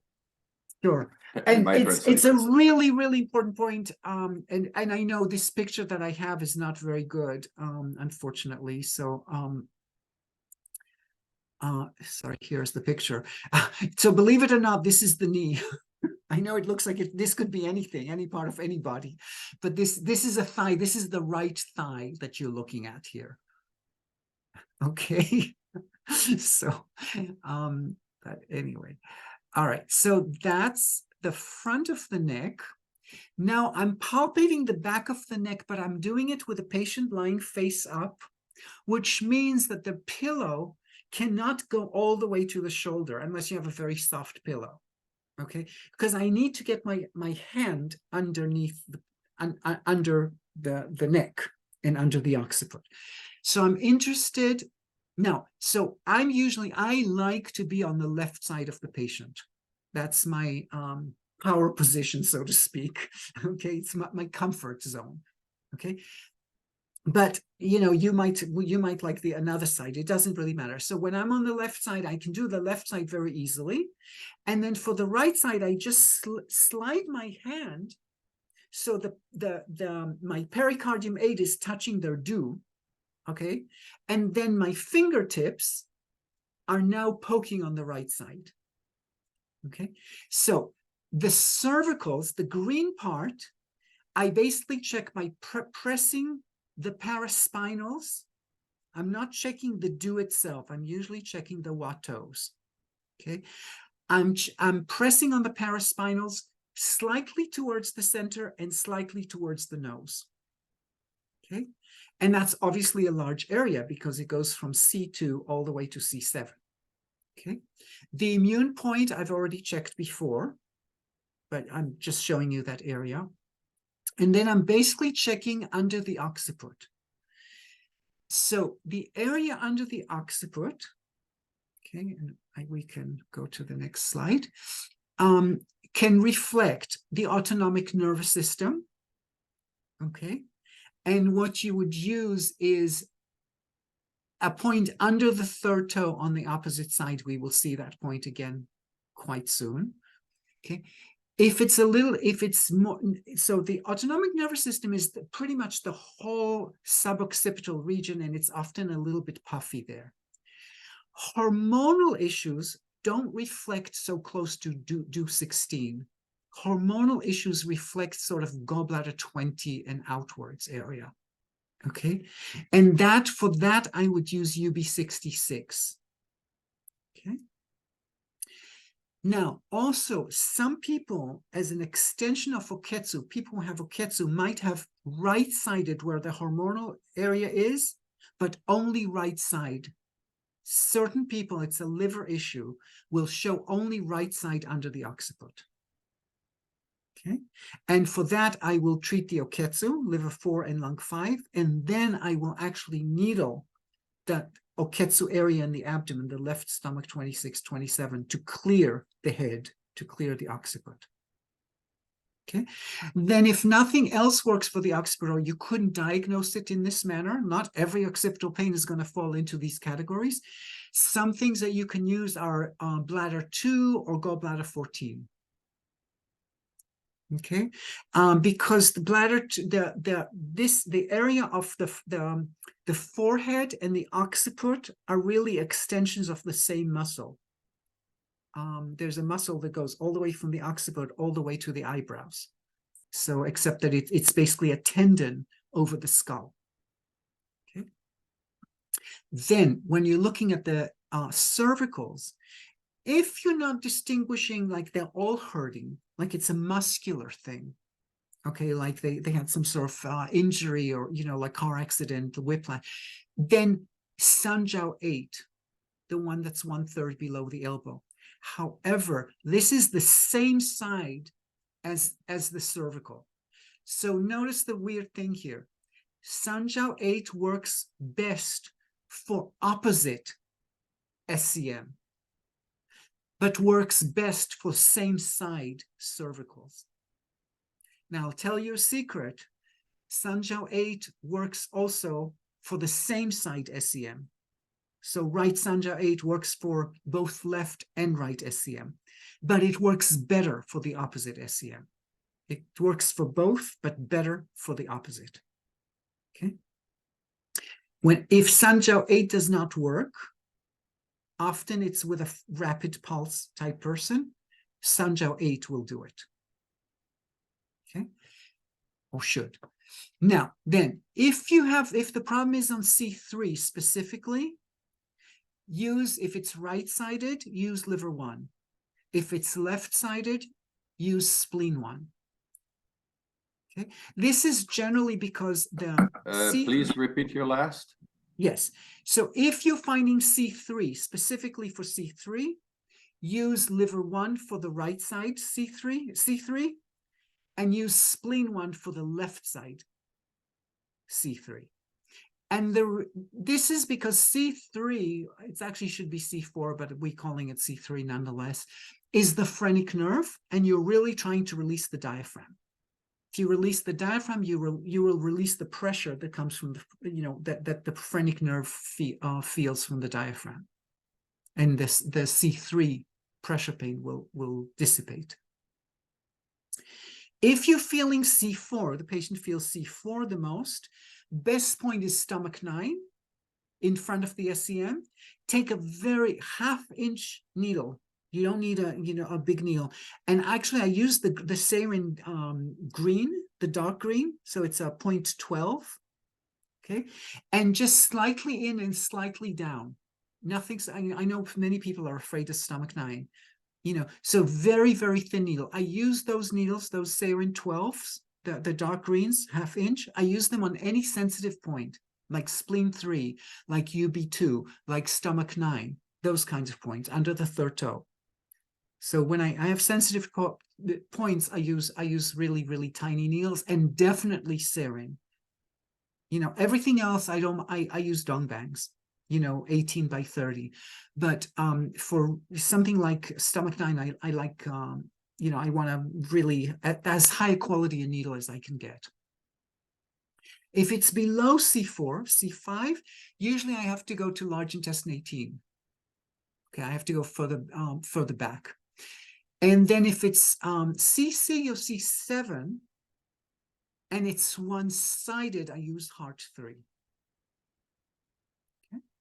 Now, at the mastoid junction, okay, at the very edge of the mastoid, I use Yao Tong Shui, or basically Sanjiao 3. And also you can use liver 13. Okay. Did you say Sanjiao 3? Sanjiao 3 is the same as Yao Tong Shui. Yeah, okay, thank you. So all I'm saying is I prefer Sanjiao 3 than the other Yao Tong Shui, which is on the sort of large intestine-ish side. So that's all I'm really saying here. All right. So now let's go through the back. Okay. Me personally, I like the Watteaus.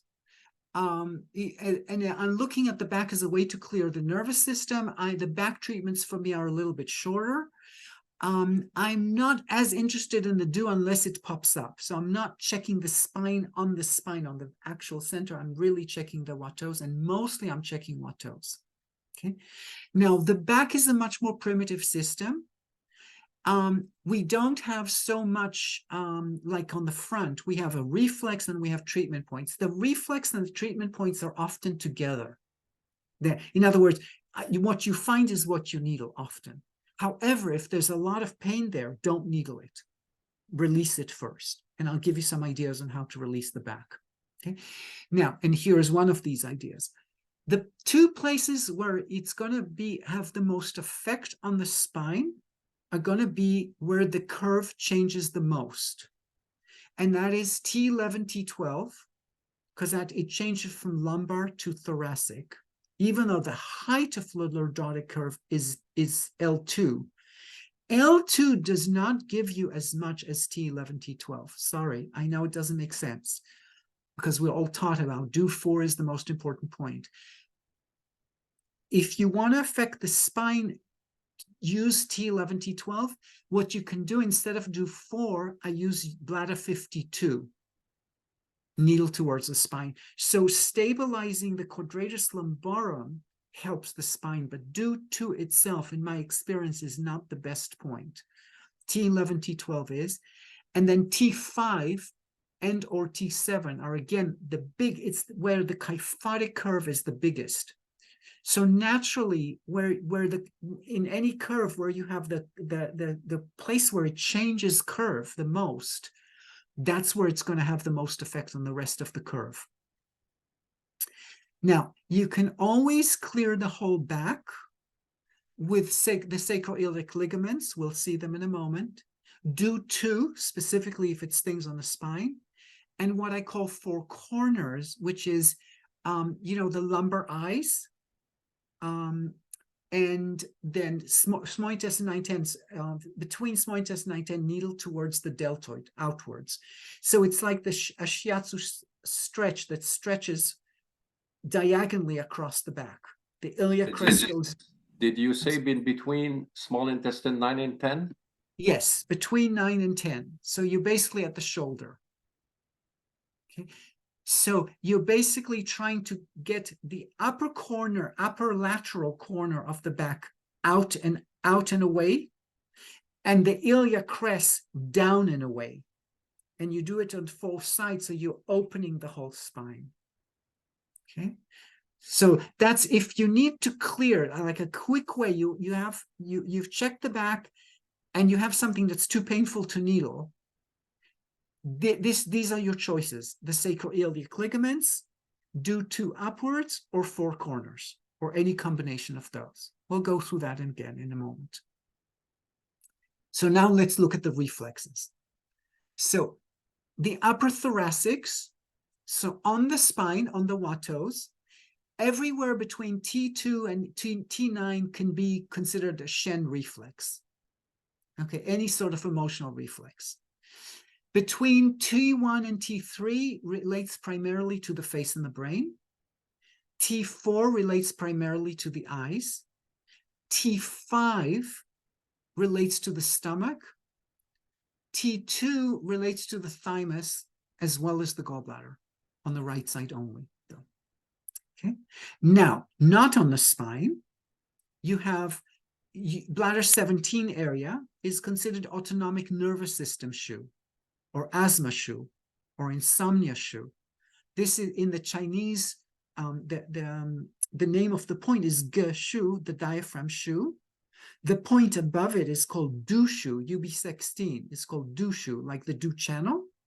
But this du really means something that supervises. What supervises in the body is the nervous system. Because the supervisor is not the same as the emperor. Okay, the supervisor works for the emperor. The emperor will be the brain. Okay, and the supervisor will be the autonomic nervous system, or possibly the hormonal system. So bladder 16 and bladder 17, the du shu and the diaphragm shu, the supervisory shu, have something to do with the autonomic nervous system, because the diaphragm also modulates the nervous system. Okay. Then you have the lung reflex, which is on the rhomboids between the shoulder blades, both sides. You know, bladder 13, UB42, but also be a little below. It's okay. It doesn't have to be exactly bladder 13 or bladder 12. It's the whole area. It can go further down. Okay. And then you have your cardiac reflexes, which are only on the left side. And that's the outer border of the scapula. That's bladder 43, 45, and small intestine 11. Okay. So that's the upper thoracics. The small intestine 11 on the right side reflects digestive organs. I don't have it on here, but that's the case. Okay. So in the mid-back, so T11, 12 to T7. Okay. So T7 to T9 on the right side is liver. And also on the bladder line, bladder 17, 18 on the right side can also reflect liver. Okay, and I will use left side bladder 35. Don't worry about it now because we'll go over it later. T10 is the gallbladder. Okay, and that we'll treat that with T2 and small intestine 11, but all on the right side. And T11, T12 reflect sugar problems. You know, like diabetics, but lots of people are not diabetic and they have sugar issues. Okay, so those are the reflections on the thoracics. On the lumbar spine, so before we go through the spine, you have the quadratus lumborum. The muscle itself belongs to the kidney category, so use, say, kidney 7. You can also use lung 10, by the way. Then L1. Use what point? Lung 10, lung point 10. UG. So kidney 7 plus possibly lung 10. Lung 10 I would moxa. Now L1 relates to the inguinal ligaments. Okay, so it relates to stomach 30, gallbladder 27 area. Okay, so if somebody has pain there, specifically orthopedic pain, I would look into whether you need to needle the Watto of L1. L2 relates to the kidneys and to the ears and to the brain. Okay. L3 relates to the hip, to the greater trochanter. L5 relates to hormones and to the legs. If something's wrong with L5, you may have a problem with the legs, like neuropathies and stuff like that. And Yao Yan, the lumbar eye, you know, that dip in the iliac crest, that relates to the legs. We call that blood supply to the legs, Yao Yan. And you needle it down and out towards the leg. Okay. Now, the sacroiliac ligaments. Okay, so in green, what you have is the actual sacroiliac ligament. It's between the sacrum and the iliac crest, the iliac bone. However, especially on men, but also on many women, there's no way you can get a needle in there. It's too tight. But the ligament itself wraps around. You see on the right side, you see that gray area?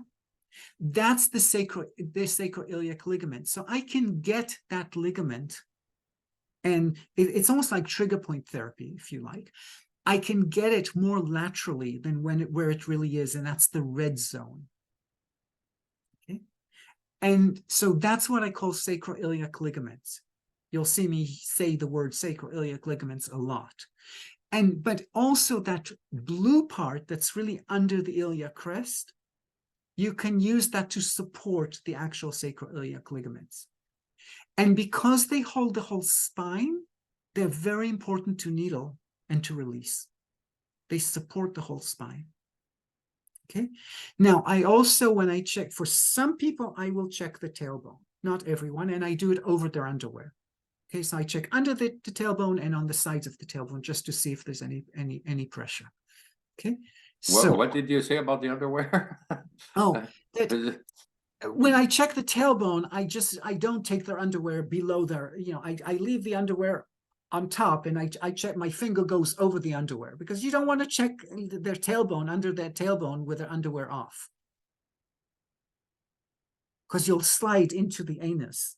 It's not a good thing. Does that make sense? All right.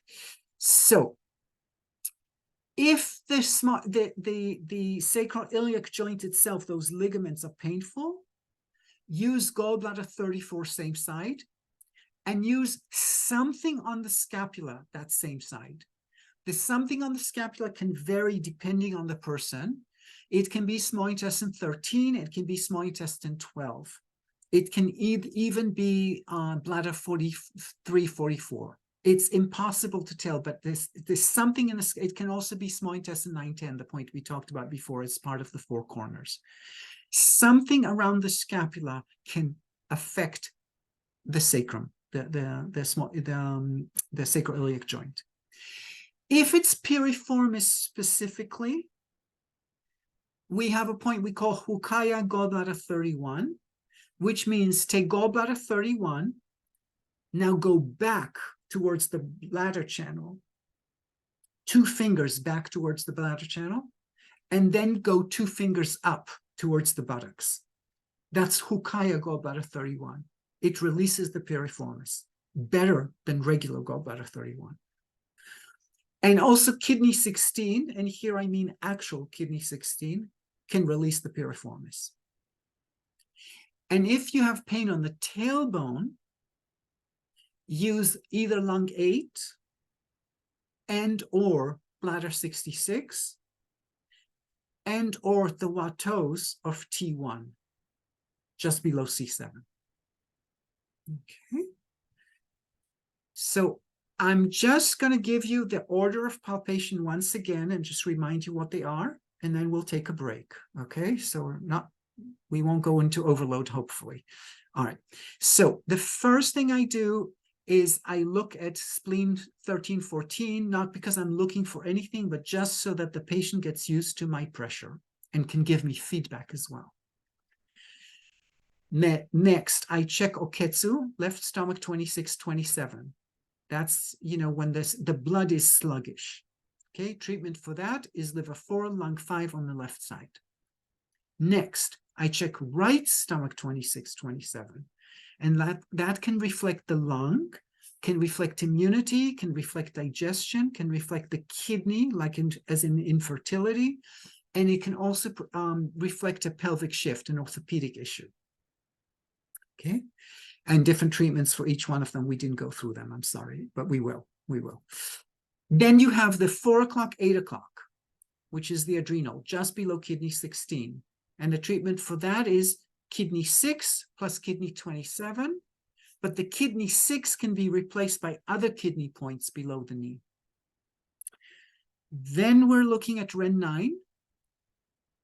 And especially I'm looking for the pulse at Ren 9. If it's a pulse, it's a weak Dantian, and I use those side gallbladder 28s, meaning level with Ren 4, go all the way to the side. Okay. And if it's pressure pain but no pulse, it's considered sadness, and the treatment for that is pericardium with spleen pericardium combination.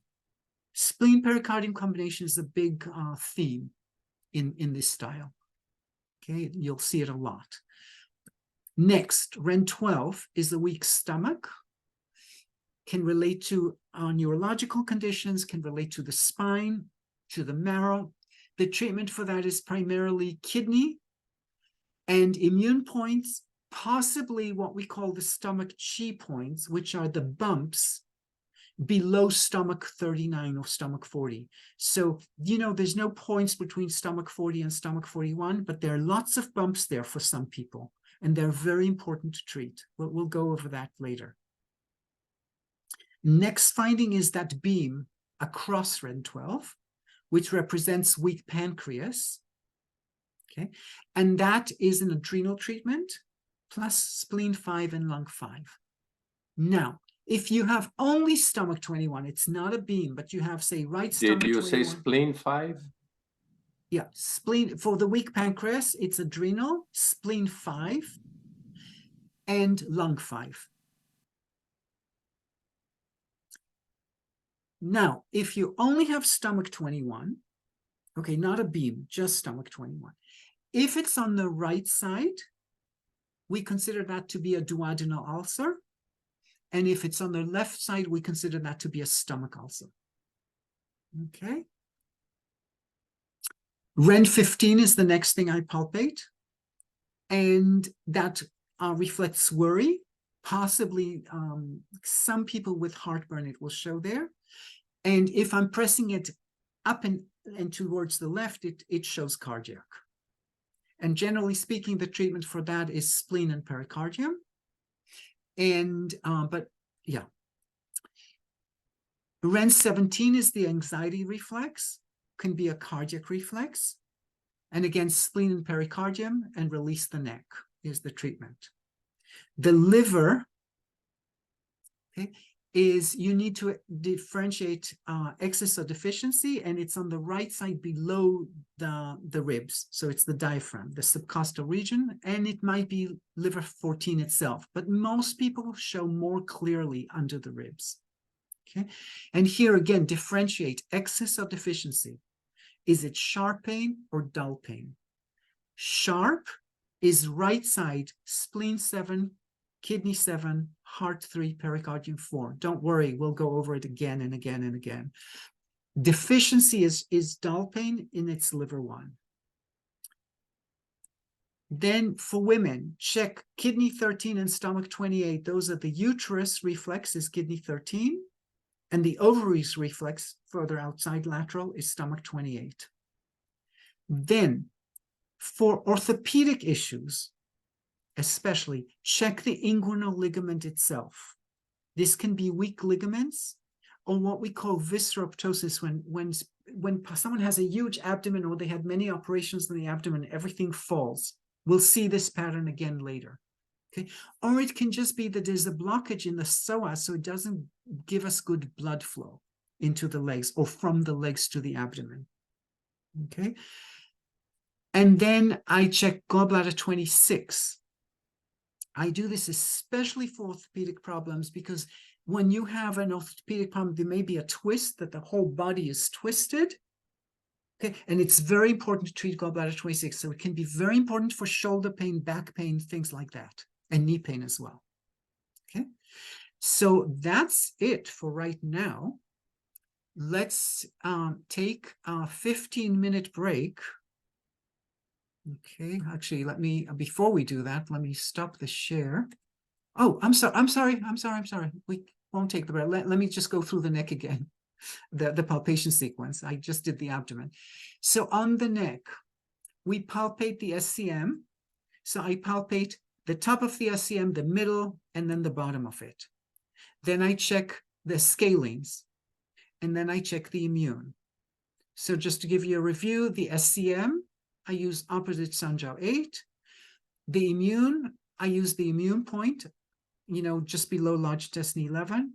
And of scalenes, I use heart 3 and possibly lung 8, heart 3, and and inner yin, sorry. So it's spleen 3, lung 8, heart 3, and inner yin. Okay. In the back, I'm still doing it with a patient face up. I'm checking the occiput, the whole occiput, and the cervicals. Okay. And for the occiput, it might be a nervous system disorder, so it'll be under the third toe. It might be a hormonal problem, which will be bladder 66. The cervicals, I use Sanjiao 8, same side. And I know we had more differentiation. Okay. So I think this time, this is the whole thing. Sorry, I went a little too fast. So, okay, so let me stop the share. This is the first part. And let's look at any questions that people have up to now. This was the map. All you got up to now is the map. So the issue of like, you palpate the whole body, you got a map, and now you can say, oh, they have REN 12, they have this, and you can interpret this to mean possibly it means they have, you know, this is what the diagnosis could conceivably be. That's all we have up to now, a map. Okay? It's important to have, but it's not the whole thing. Any questions?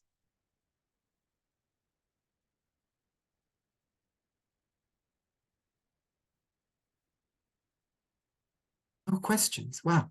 Okay. Maybe one. Yes, please. One question. When you talked about the oketsu, I'm just gonna flip the pages. And you mentioned that in the 90s it was very important, and now don't worry about it. Can you develop towards that? Because to me, Chinese approach oketsu it's related, and now you say that's. I'd like to hear more about that. Okay, no problem. So so let me just explain something. You know, nothing in these findings is written in stone. So in other words, before oketsu was very important. I remember this style existed and nobody even heard about oketsu, and we were treating people and people got better and everything was fine. And then one day we found we started doing it, and every, you know, between 94, 95 and 99, everybody, oketsu was God. You know, if you cleared oketsu, everything got better, and it was really true. I mean, I'm not making it up. I mean, it was practically true. I see it by palpation, and I see it. I remember one student of mine once said, "Hey, Avi, I can clear oketsu with large intestine 4 and liver 3." And of course, I got really pissed off because I'm like, well, I don't like 4 gates, blah, blah, blah, blah, blah.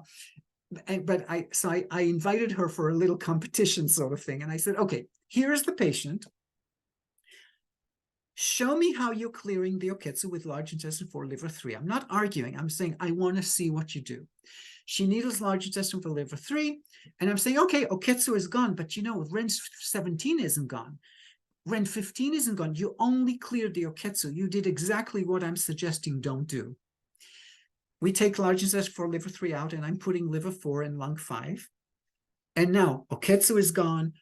REN 15 is gone. REN 17 is gone. In other words, the official treatment for oketsu was stronger, was better, was superior, quote unquote.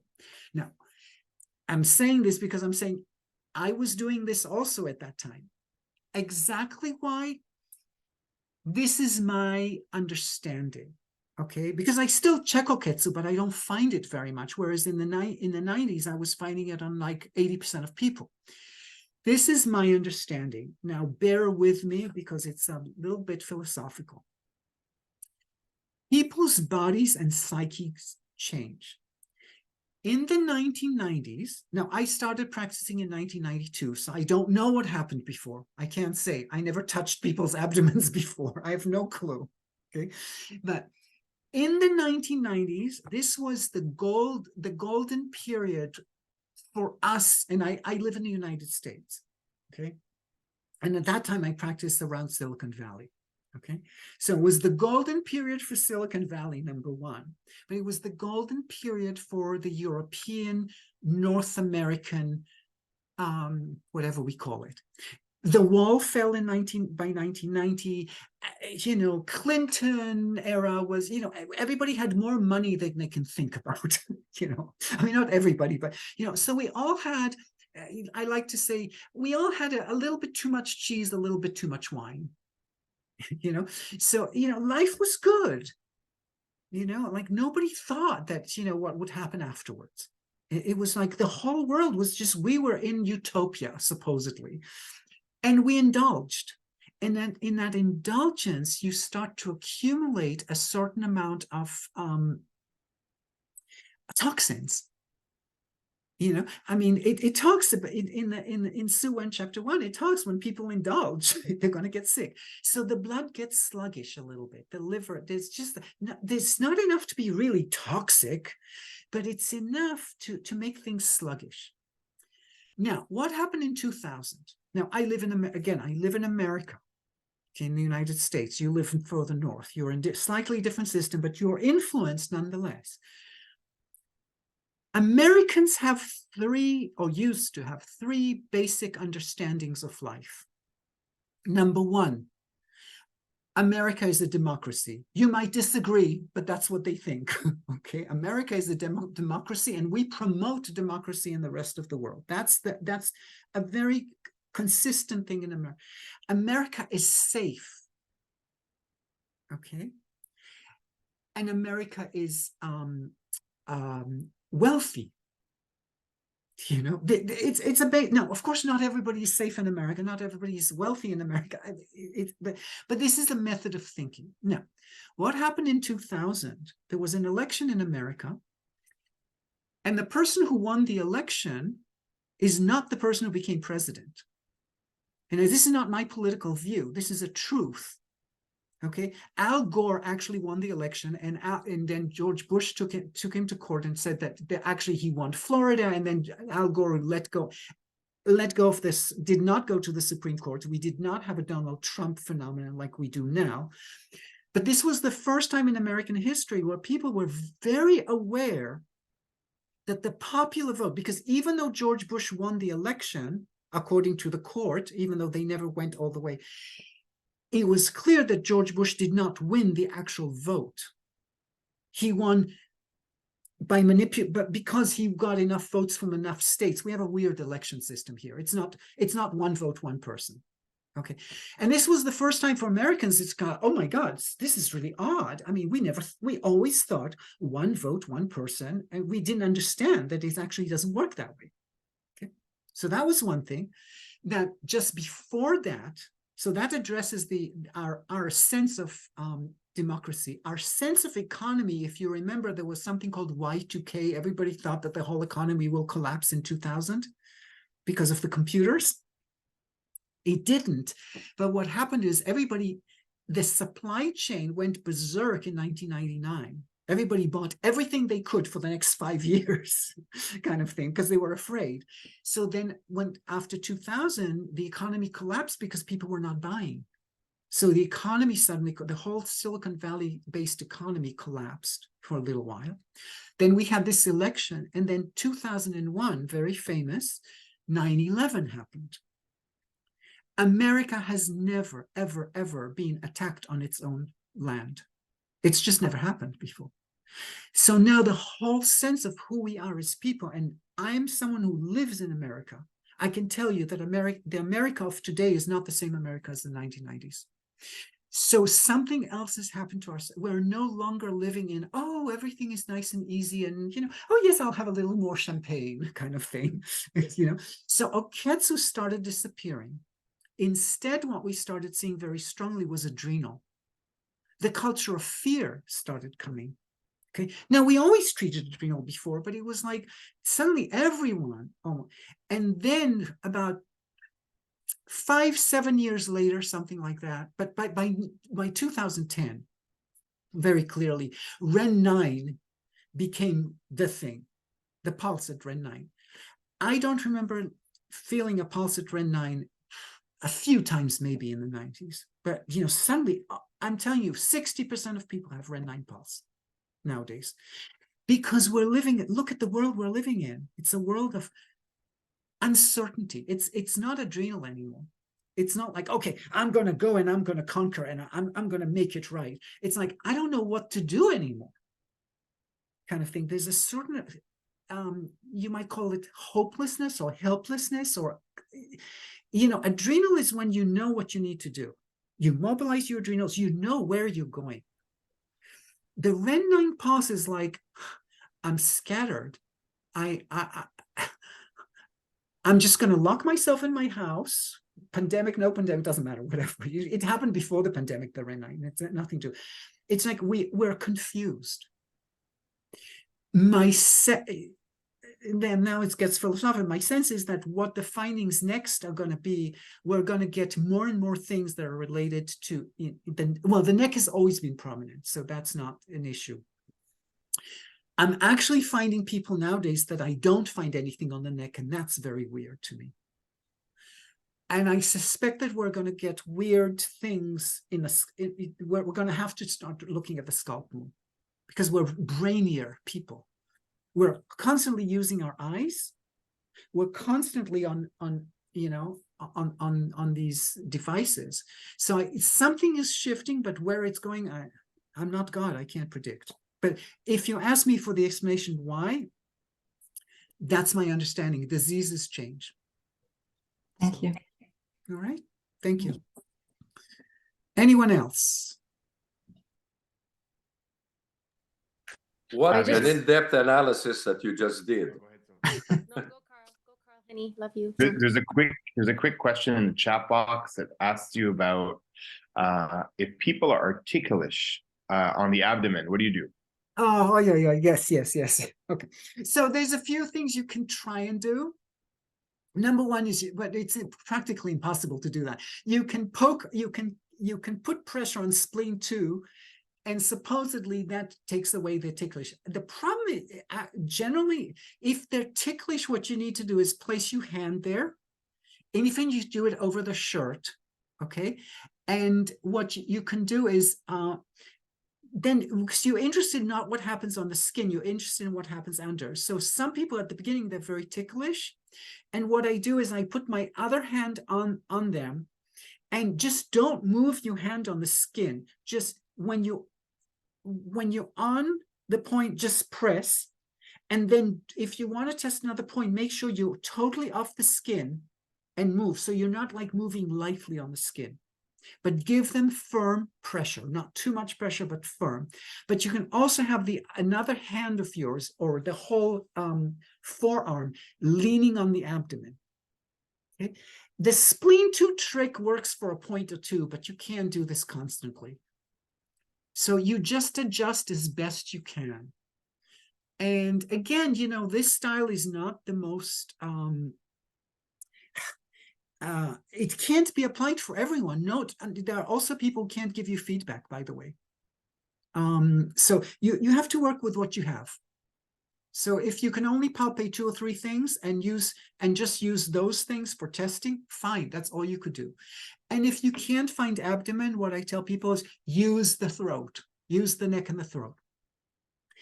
Now, a place where you're going to find this much more is not the ticklish people. A lot of people ticklish go about 26, but otherwise they're fine. You find a certain type of person, it's a liver style person, that where you press around the spine on the watos, and they're jumpy. They're not trying, it's not that it hurts them, it's just that they're jumping. They just react to it, and there's nothing they can do about it. That's a type that what you can try and do is you can try and do liver 8, and it will alleviate it a little bit. And you can try to do 2, and it alleviate a little bit, but it's not going to go away. It's from everything that I know. Okay.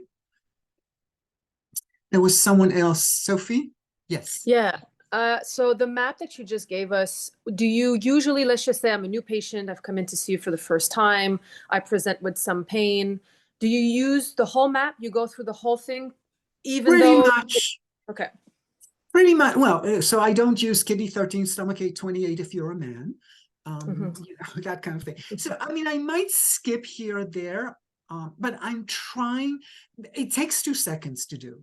It really doesn't take very long. It's worth it, because if I miss something, and afterwards I'm going, what's the missing piece? And, it's just, if you can trade, that's why I did this thing where I showed you the palpation sequence, bunga, bunga, bunga, bunga, like an idiot kind of thing. And you have it in your slides. If you just train yourself to do it, now I will tell you, I've been doing it for over 30 years. Okay. Mhm. And I still, to this day, and I teach a fair amount and I tell this in classes, and still I haven't learned to do this. Okay. I still miss the liver. Mhm. And you think, liver, for Christ's sakes, it's like so important. How can you miss the liver? How stupid can you be? I palpate the abdomen and the liver disappears. Yeah, and I kind of know why, because I kind of got used to not palpating Ren 17 on everyone, because it's not always so comfortable, and for me as a man and women, it's like especially if there are larger breasts and stuff, and it's how do you find your way in and blah blah blah blah blah. Excuse me, but so it's kind of like, because it's on the way, liver 14 somehow liver 14 disappeared in my constant. I have to consciously remind myself, but everything else is like I can do it blindly. And I don't even think, I just do it. And you do it enough times, you'll remember what you found. It's fine. Okay. And as you would go around in the palpation, you would just note, okay, this point, this point, this point, this point that are, painful or are showing symptoms. Okay. And then you would start. Yeah. So what I'm asking the patient to do is tell me. When I was in California, it was a whole different ballgame. Californians are different, but now I'm in New England. New Englanders are they're Yankees. They're very, pain. I don't say pain. You can't make pain for me. they're rough people. So, so I tell them sensitive, something different. Everyone has a different way. Now, the other thing, it's a good question, actually. I mean, I'm not answering your question, but it's important that I explain this. I tell people, what I do is everything is a 10. Whatever I press is a 10. Don't compare right side to left side. Don't compare Ren 9 to stomach 26. When I press Ren 12 and you feel something, that's a 10. There's no universal 10. That's the hospital system. Yeah. 10 is excruciating. No, you have a little bit, that's a 10. Now, Ren 12 is a 10. Right stomach 26, 27 might be more. That's also a 10. Mm-hmm. Each point has its own 10, and I want them all to get to 0. Mm-hmm. 0 is universal. Mm. So when they have a 10 on say stomach 26, 27, then I check spleen 9, let's say, or immune point or something. And I say, how much is it now? Give me a number. 0 is nothing. You just feel my fingers. You don't care. 10 is what you had before. So they can say, oh, it's an 8, it's a 5, it's a 3. Now, trust me, lots of people have a lot of problems saying that. Some of them have to think, they have to be very exact. 3.7. Some of them can't even relate to what you just said. They just, so some of it, often what I have to do is I poke and I see how much they jump, and then I poke and I see, oh, they're not reacting anymore. So I can see from the facial expression. Sometimes I have to do it just by what I feel by myself, but I prefer if the patient gives me feedback. That's my preference. Okay? Anyone else?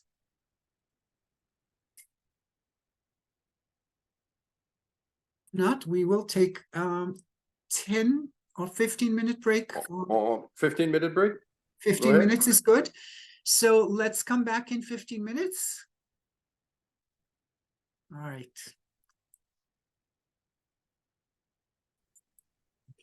So the question was brought me to this style of acupuncture, right? Okay. So so I went to school in San Francisco, acupuncture school. And I saw, I went to a regular normal school. It closed since then, but there was nothing unusual about my school. It wasn't like it was a worse school than any other school, or better, or whatever. It was somewhat earlier days in the acupuncture world, granted. So, we were a little bit more like the Wild West. But I think we're all familiar with that phenomenon. And one of the things that interested me, when, I would go to clinic in school, a few things struck me. One was that we'd have a lot of people just come again and again and again every week to these clinics, and they're not getting better. And a lot of them are a particular kind of person. And the amount of diagnoses that we dished out as Shen disturbance disturbed me.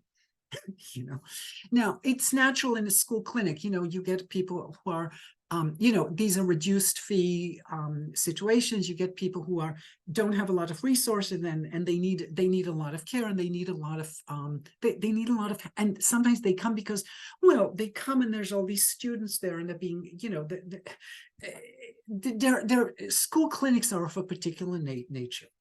So I was like, so wait a second, if these people keep coming back constantly, you know, to be pincushions for us to experiment on, it suggests that the medicine is not as effective as they claim that it's supposed to be. You know, why do they keep coming back? They should be leaving. They should be getting better. And then the other thing was, I remember people would say things like, you know, we touch the patients. The doctors, the nurses, the Western modalities, they don't touch them. They just, you know, sit there and, you know, and I'm like, well, wait a second. I don't see that we're touching them either. It was contradictory. What we said we do versus what we actually did was different. I mean, you touch a little bit to find the point, etc. And, you know, and at the time you had to use alcohol, of course, and you know, now it's a little different, but so I was like, I don't think we're doing what we're claiming to be doing. And I asked everybody who was teaching at the clinic, you know, do you treat people in your own clinic the same way that you teach here? And they thought I was asking a very strange question. They said, of course, you know, what else is there? And then while I was in school, I went and, you know, this was in San Francisco, I went to anybody who had a big name in San Francisco. And at the time, there were still a fair amount of Chinese people in San Francisco, you know, from old China or Taiwan, you know, and basically interned with, tried to work in their clinic, everyone, even people that you know, I mean, I worked with Miriam Lee, who my style and Miriam Lee's style is like two totally opposite things. But I went and studied with whoever I could.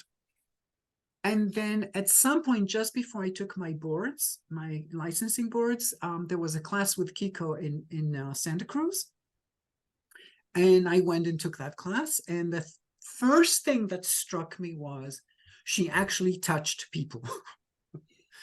And I was like, oh my God, okay, now I get it. It's possible. You can actually touch people. And that, you know, and the other thing is at the time, she was doing more demonstrations than treatments in class. You know, she would just say, oh, who has neck pain that's like this and that? You know, she was selecting what she wanted to demonstrate. But still, the point was, you know, I would go to all these classes and there would be always, you know, like, you know, the Chinese are very dogmatic and there's a way to present things. And it's as if everything works exactly like the book. Really? That's not the way patients don't work like the book. I mean, you know, so either I'm an idiot because my patients don't work, you know, because I can't apply the book correctly, or something was wrong. And what she did was she showed you what she was doing, and patients either it got better or it didn't. It was very clear. And that was like, okay, this I can deal with. You know, this I like. So that's how I just have I like things that are practical. I like philosophy, but it has to be applied. You know, the one thing that I really I come from a Buddhist background, and you know, one of the things the Buddha always says, it has to work in your life. The dogma doesn't mean anything. I mean, the worst thing to have in life is dogma. So I just could not relate to the dogmas. That's why. Thank you. You're welcome. Anyone else with a question before we continue? No. All right. There was something that Claude asked when we were doing inner yin, to show inner yin. So because of the practical nature of the style, should you choose to do this style, you do need to train your patients to come with a pair of shorts, bring with them a pair of shorts. If you're in Montreal, you know, that may not be an issue because in San Francisco, people didn't care about their underwear. But where I am, it's like, it's better that they bring a pair of shorts. It's just the nature of the culture. For women, loose, large and loose t-shirt, so you can pull it up. And bra, anything is fine except a sports bra. Sports bras just take too much space on the back. So, and sometimes women, they hear, oh, bring a pair of shorts. So they're thinking, oh, shorts and sports bras go together. Well, they don't, not for me. When you go jogging, they go together. But for acupuncture, I basically need as much skin touch capacity as I possibly can. So just be aware of that. And sometimes with shirts, when they're not loose enough and you can't really raise them to get between the shoulder blades, it's not convenient. So the more, now I have treated women with hijabs. I mean, I've treated women where you can't see anything except the eyes, and all you have is like the feet and the hands. Okay, you can treat anything, you don't have to palpate people. But if I were to do what I want to do in the most convenient manner for me, it's less clothing, more palpate anywhere, the whole body is kind of like, my preference. So, all right. So just, and everybody has different comfort levels around that, but I've just become very comfortable. Like when the patient comes the first time, it's like, please bring with you a pair of shorts, man or woman, doesn't matter. It's just the nature of the thing. Okay. So what we're going to do now is I'm going to show you. So we have the map. I want to show you the actual palpation sequence. So this is from a different class. This is a video of a class that, it's maybe 10 years old by now. And then I'm actually treating the person. Now, I want you to notice that the way I treated, because of the purpose of this, was exactly the opposite of what I'm telling you to do. I'm telling you, don't even palpate before you know the medical history. Here, I specifically palpated the body. And then we went into, okay, so why are you here and what's your medical history? And very briefly. So, and it's not a full treatment. You're just seeing parts of it. But you just get a sense. But most importantly, I want you to see the palpation sequence. Okay, so let me share the screen. Okay. Just the sequence, relatively, not, I mean, since I'm explaining, it's a little bit slower than in a clinic, but just relatively what it looks like. Close. A lot, well, it's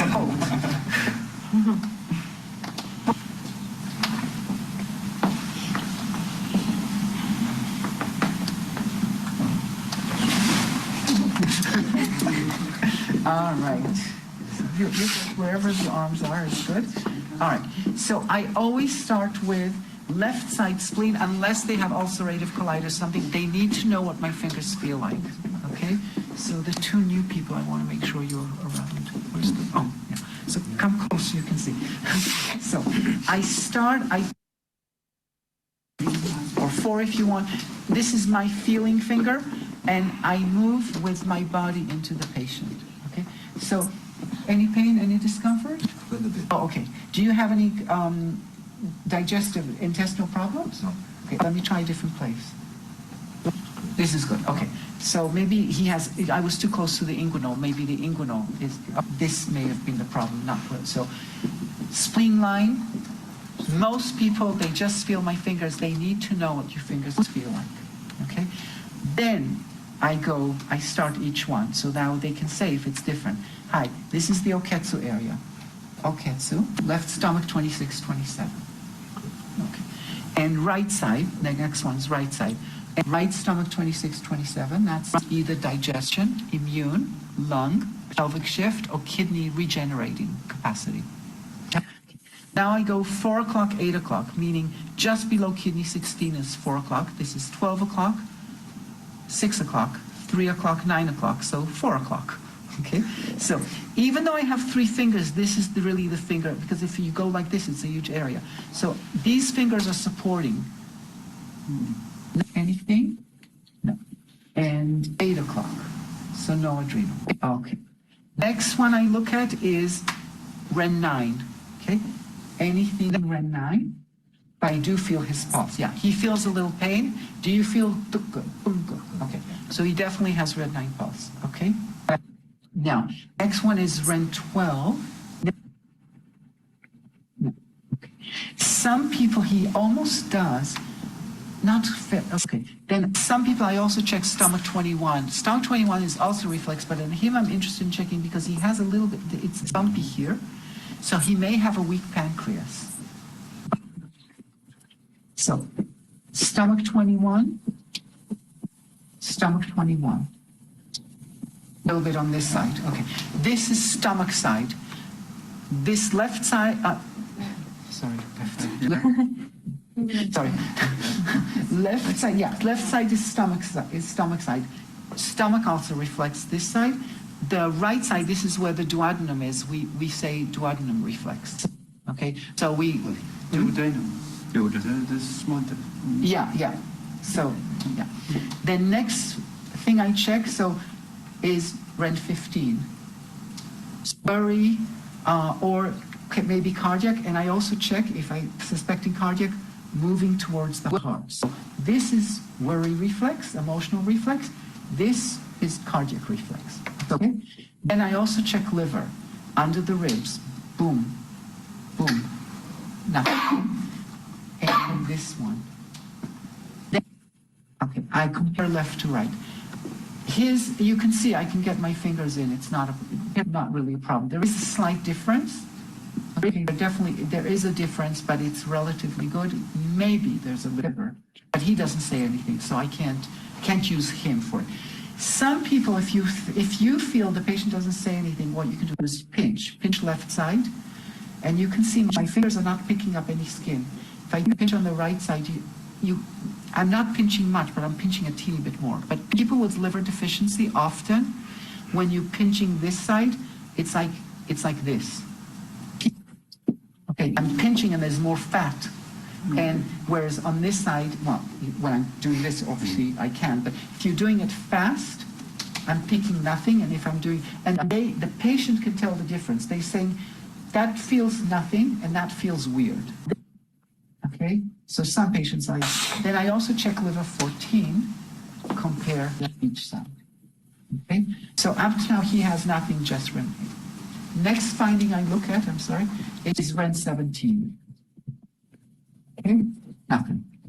If you know you don't do that on every patient. If you know there's esophageal problems like heartburn or something like that, then just pressing like this is not what you need. What you need is strong pressure. But strong pressure doesn't mean take your finger, okay? Then just really lean into it, okay? Stronger pressure, people with esophageal problems will show on REN 17, okay? So that's the abdomen. If they have structural problems, like back pain, knee pain or something, maybe they twisted. I also check gallbladder 26, gallbladder 26, a little bit of missing, right? Yeah. Okay. So maybe he has some twist in his back or something, I don't know. So, but I don't have to check gallbladder 26 on every person, only if there's a musculoskeletal issue. And women, okay, we have to check if they come with gynecological issues, we check,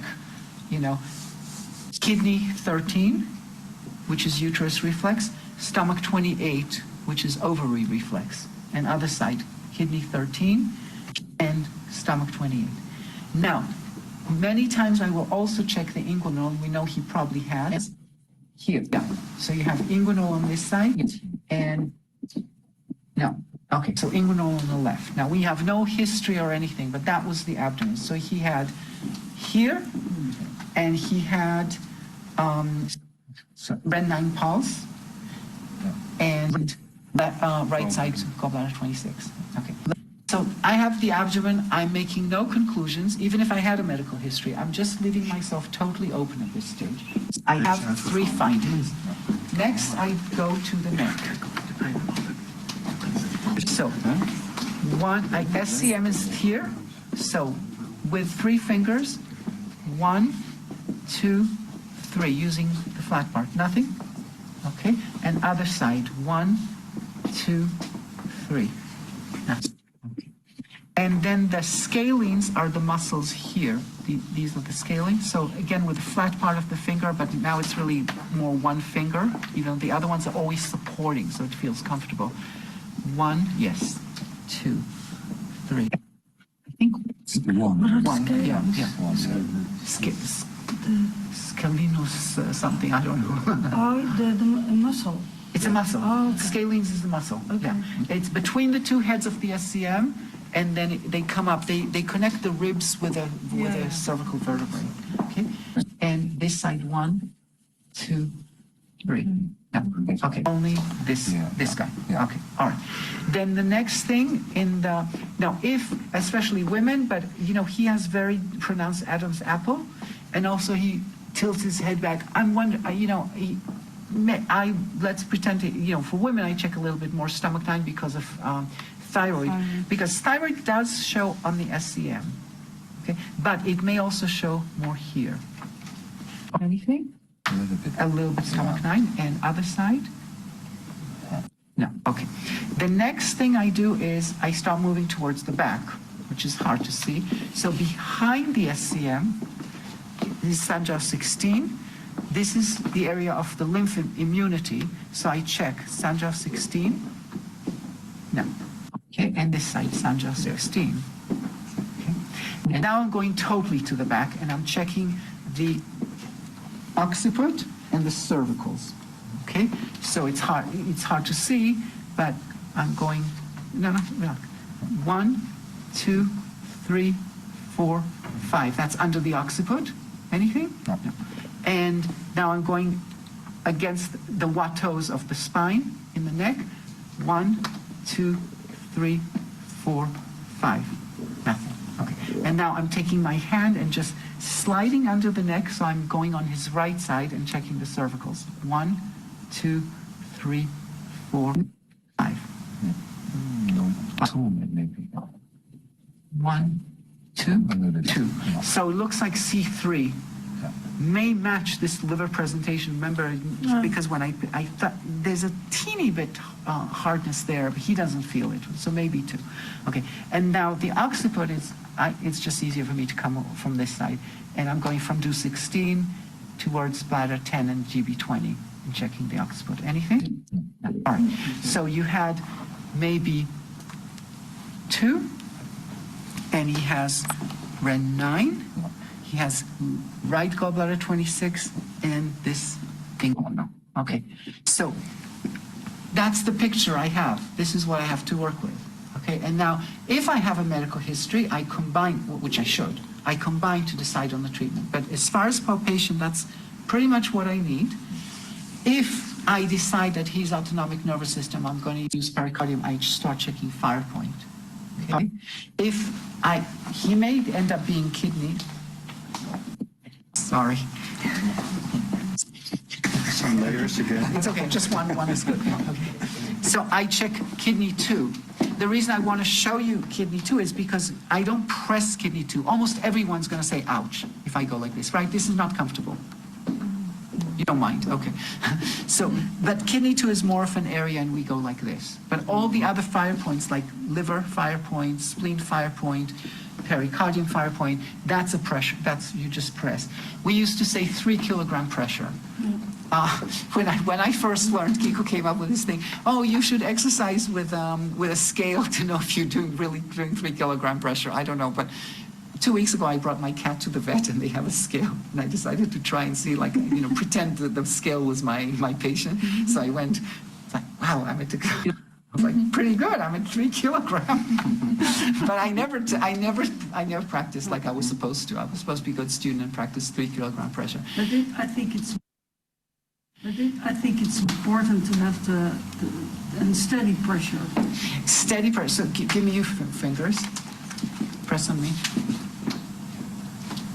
Yeah, it's okay. It's decent. But just because the way your finger was, it looked like you might have a lot of tension there. So that's why. No, but it was fine. I was surprised. Okay. I was expecting it to be like a little more zinging, just because the way you were holding your hand. So as much as possible, I'm trying to let my hands be very free and come from my body. Okay, I'm exaggerating when I'm doing this. I'm trying to show you, but I'm doing it in my mind. I don't have to move, but in my mind, I'm moving into him. Okay, so that's basically the palpation. Now, let's just. Do you want to tell us anything about medical Yes. history? Okay, Yes. go. I have diabetes, type 2 diabetes. Yes. But my father also, this is familial. Now the sugar is very good. Uh-huh. I still take medicine. You take oral insulin. Ja, is it? ja, ja. Okay. Dus type 2, dus not Ja, ja, ja, insulin, ja. maar Yeah, not insulin again, but just a pill. Yeah, yeah. That is very good. Okay. I have just problem met my my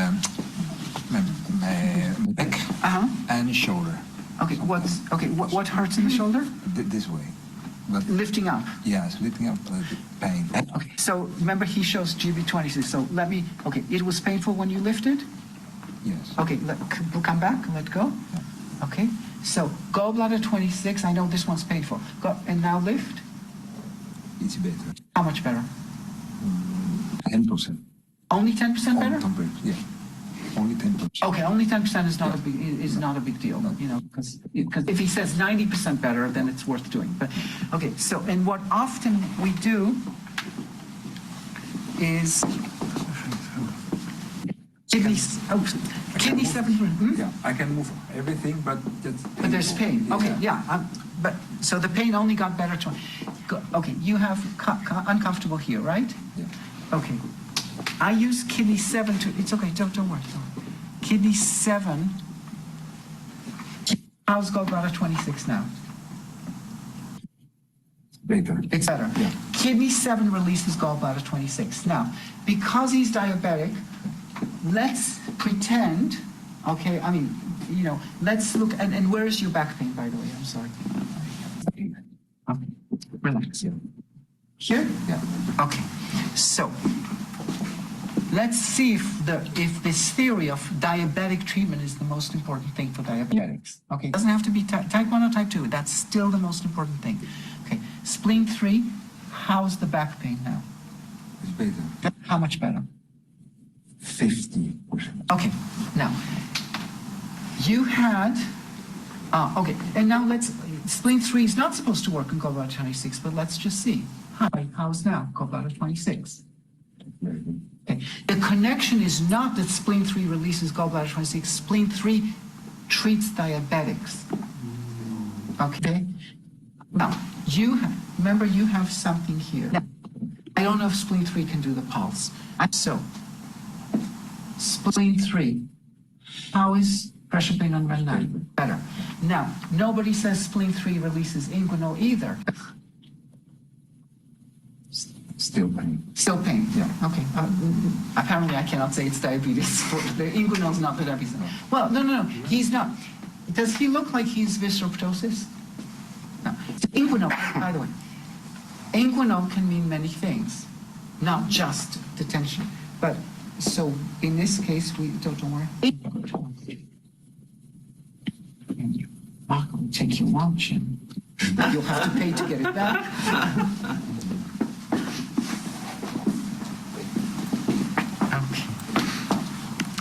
Because he only has left side, it's very close to stomach 30. Let's try a little closer to stomach 30 if you don't mind. Anything here?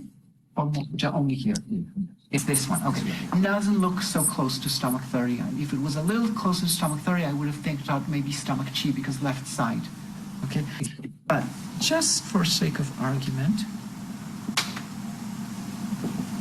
Still there. Yeah. All right. And just one more, just for the sake of it. I think that will do. It's something else.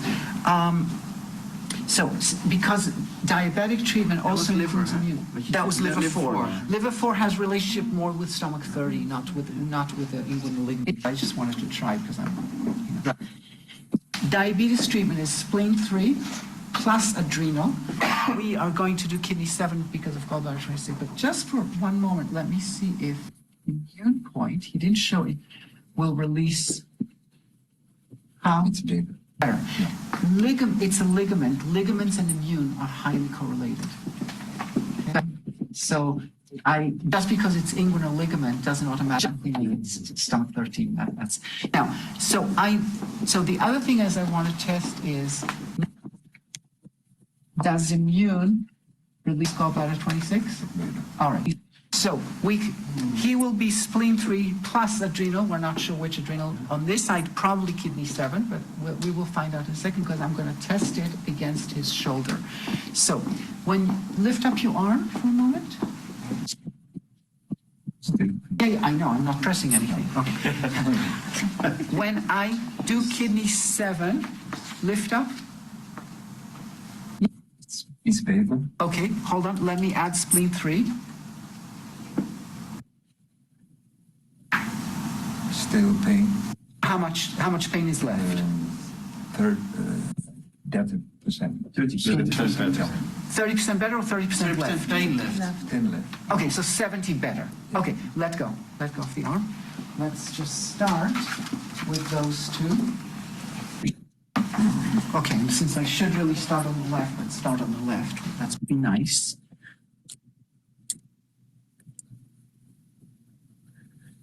So for example, you asked me how long does it take? Even though I'm explaining, this is slow for clinic, right? So it doesn't take that long. In other words, not every patient you have to come up with the most brilliant strategy. You know, it's like we're not always brilliant. You know, it's like sometimes we just do, you know, decent work. All right. So lift your arm now. I just started I should have started on this side. How much is left? How much over the pain? 70% beter. 70% better. Okay, relax.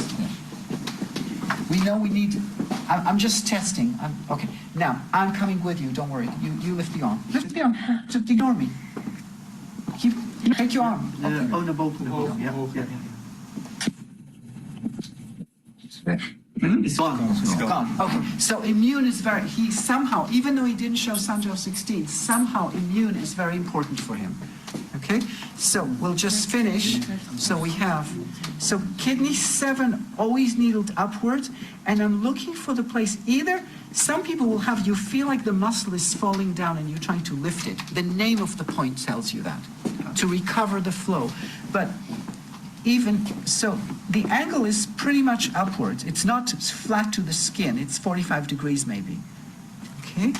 And then kidney 27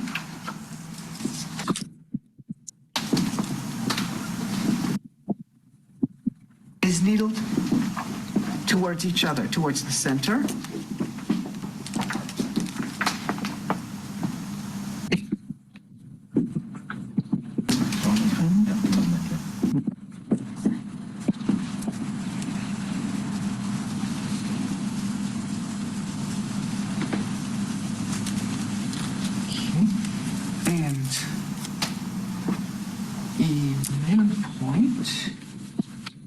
So for immune point, we want the arm in this position. And I'm on the edge of the bone. This is large intestine channel. And this triple warmer channel is more like this. So it's kind of a little bit between, but it's on the edge of the bone. And after we're done with that, he still gets the OD point.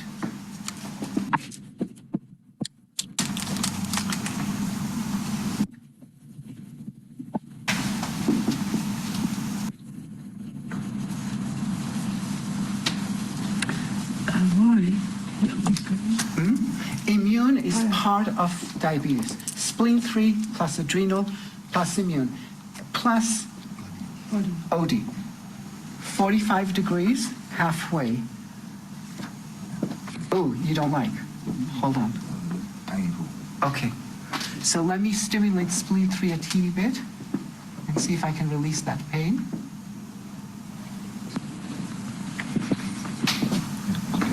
Okay, hold on one second. Remember, he also, there's two things I'm thinking about besides the diabetic treatment. He had, sorry, here, right?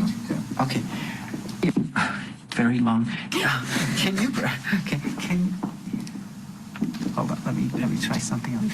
Because liver deficiency, okay, how is OD point now?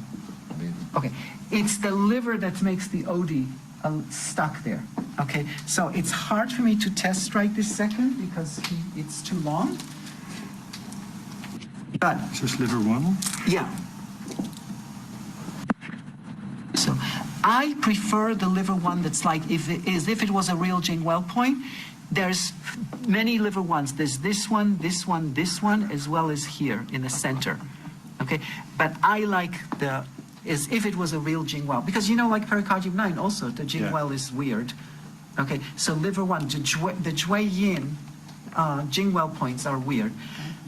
So you'll develop your own sense of which is the one you like the most, okay? And don't forget, we still have a Ren 9 pulse, but, so, OD is okay now? Yeah. Okay, how's Ren 9? A little bit more. Okay, so, first of all, I couldn't possibly do OD plus, right stomach 24, too close, like stomach 22 plus, Let me look at but wait, how's your back pain? It's better. How much is left? 10. Okay, hold on. So, Mushu, how's back pain? Better. Gone? Gone. Okay, so with Mushu, how's Ren 9? Gone. So better. Okay, so Sir Mushu,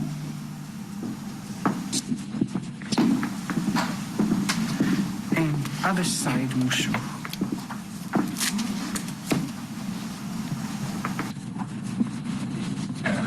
It's okay.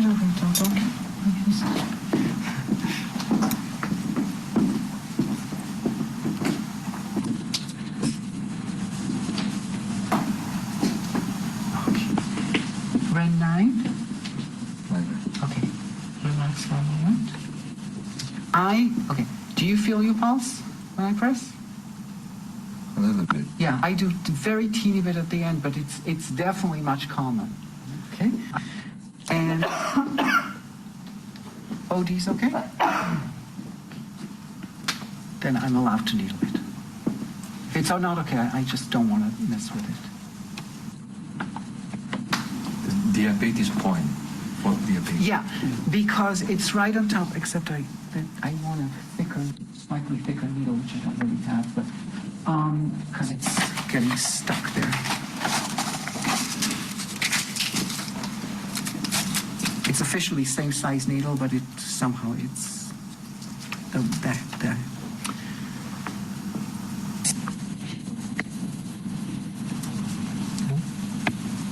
What will happen if you still needle it and it's not okay? Because you I said, would not needle it unless I cannot needle it if he says ouch. Cannot needle OD if he says ouch. That's just not. I have to release it first. I have got to release it first. Yeah. Okay. So that's kind of, so you saw the sequence, and then I make. After if he didn't tell me about the diabetes, the spleen 3 would not exist, the adrenal would not exist, the immune might have existed because of the ligament only. But otherwise, the only thing I knew was, from palpation, Mushu, I knew because of Ren 9, you showed. I knew possibly liver because of the C2. Oh, and I have to check the scale. The one way spleen 3 might have come into this was, remember he had, how's this one now? Better. Yeah, so I made a mistake. I should have checked spleen 3 against that also. Spleen 3 releases the scalings, okay? So this might have led me to spleen 3, but only on the right side, okay? It's only when with the abdomen with the history together gives me a story. And then I can check the abdomen, the story, the protocol I want to use against the abdominal findings. And then when they're clear, that's okay. So would you like to lift your arm again and see how your arm is? Yeah, gone. Done. Okay, cool. Thank you. Okay, we can cover you up now. Really cool.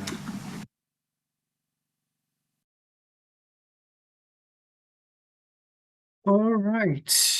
Any questions?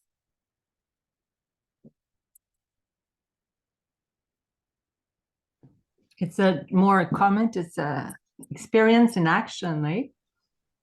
Yes, that's the whole point of it. Yeah, so, this is the thing, that one has to accept that, especially on Zoom, I can say anything I want. And, treating people is a different story. And that's why I like to teach through treating and not through lecturing. Lecturing also for you. It's kind of, you can listen to it for 10 minutes, but afterwards it becomes very boring. For me, it's always interesting to see how people treat. What's nice about this is you saw this is really why I chose that particular tape, is it shows you that the palpations, what you find out from palpation may not be the same, may not dictate the same treatment that you would once you hear the story, which is why I keep emphasizing the story. The medical history is the most important thing that you have. And then even if you're, let's say you're not so good at the abdomen or whatever, you're not clear, but you could just use it for testing to make sure that the points you're choosing, even if you're choosing points according to some other method, that's fine. There's nothing wrong with that. Okay. But I'm trying to encourage you to always test what you're doing. Now, if you have another method of testing that's not palpatory, that's not with a pulse, that's not with the abdomen, that's whatever it is, you can look at their eyelashes and tell that that everything's getting better. Great. I don't mind. I can't do it, but but my whole point is test what you're doing. Don't just do things for the sake of doing them. So that's that particular demonstration in that class was very useful, because it was supposed to just show the sequence, but then we started treating. And then it shows you that the contrast between the palpation, if you just did palpation and just did history. So for example, many people, this is not unusual, so I don't want to say it's wrong. It's just not what I do. Many people teach, you find this, you do this, you find this, you do this, so you can find one thing at a time. And I just think it's much more efficient to find everything at once and pick up the thing that's going to knock everything down. And that's usually going to come from the medical history, not just from the palpation. I'm always looking for the strongest points that do the most. So another thing that you saw on that tape, I'm looking for a point that's, for example, that spleen 3 affected gallbladder 26. There's no dogma, nothing says that spleen 3, we know that kidney 7, for example, releases gallbladder 26. That's standard. That's standard understanding. So it's no big trick if kidney 7 releases gallbladder 26. That does not make kidney 7 an essential point for that person. It makes kidney 7 a good point to release gallbladder 26, which then releases the pectoralis, which allows the arm to rise. Okay. But if spleen 3 releases gallbladder 26, which it has no other connection except in that particular person's body. It's not a universal connection. That makes spleen 3 an essential point for that person, because suddenly the point is doing things that nobody expects it to do. Okay, and that's the part that's hard with the system when people first learn the system, is because it's hard enough to have these maps and all these treatment points, right? You have to memorize all this stuff. And then I'm coming in, I'm saying, oh, but it really doesn't matter. What really matters is that this point, I don't care if the point releases what it's supposed to, that you've just worked months to memorize. Okay, I care about what it releases that it's not supposed to, which you cannot memorize. And it doesn't matter. So that's the thing that's really difficult about the style, is that it's very dynamic. You're constantly checking things out and changing things. And that's not so comfortable as practitioners. We like to go with, If we can go with dogma and it worked all the time, that would be very nice. But the dogma is dogma because it works about 50% of the time. So, all right. Anything else?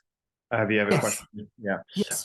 Will you be going into more detail of why kidney 7 releases gallbladder 26 and why gallbladder 26 once released releases the pectoralis? Okay, I can try. So kidneys. Okay, so let's start with the pectoralis. Okay, so what happens is people can't raise the arm because their shoulders rotated inwards, and then they're not going to be able to raise the arm. By the way, many people. I'll get you to answer what you're saying. Many people, they come and say, I can't lift my arm. And what they're doing is they're lifting the arm with a palm face down. There is no way you can lift your arm past 90 degrees without raising the shoulder. If you want to just raise the arm, the palm has to turn out. And now you can raise without lifting the shoulder. It's not possible. If the palm's facing it, there has to be an external rotation. The arm has to be rotated into the socket in order to raise the arm. The moment the palm is down, the arm is not rotated right. Now, depending on how much flexibility you have, at some point you're going to be dragging the shoulder, and that can create the pain. Now, so the pectoralis has to be open in order to lift the arm. Now, not everybody's raising arm problem comes from the pectoralis, but if it does, and it does for a fair amount of people, because we're all kind of hunched over, okay, what happens is the continuation of Let me see if we can get enough of me. So the continuation of the rectus abdominis, and there's the fascial connection between this and the pec. Can you see what I'm saying? And because of the twist across gallbladder 26, that's the main thing that gallbladder 26 has to do is this. So if I'm like this, gallbladder 26 is congested. You'll see this with people who come for car accidents because they're wearing seat belts in a car. Hopefully they wore a seat belt in a car accident, which means they twisted on gallbladder 20. It's like your quintessential gallbladder 26 twist is the rear-ended, side-ended, with a seat belt, because they have to twist because of the seat belt. And that creates a twist that's going to affect the sacrum, it's going to affect the pectoralis, etc. Now, why kidney 7? So the whole area of the level of the navel. So on the one hand, you're thinking navel is spleen. Okay, yes, it's in the center, granted.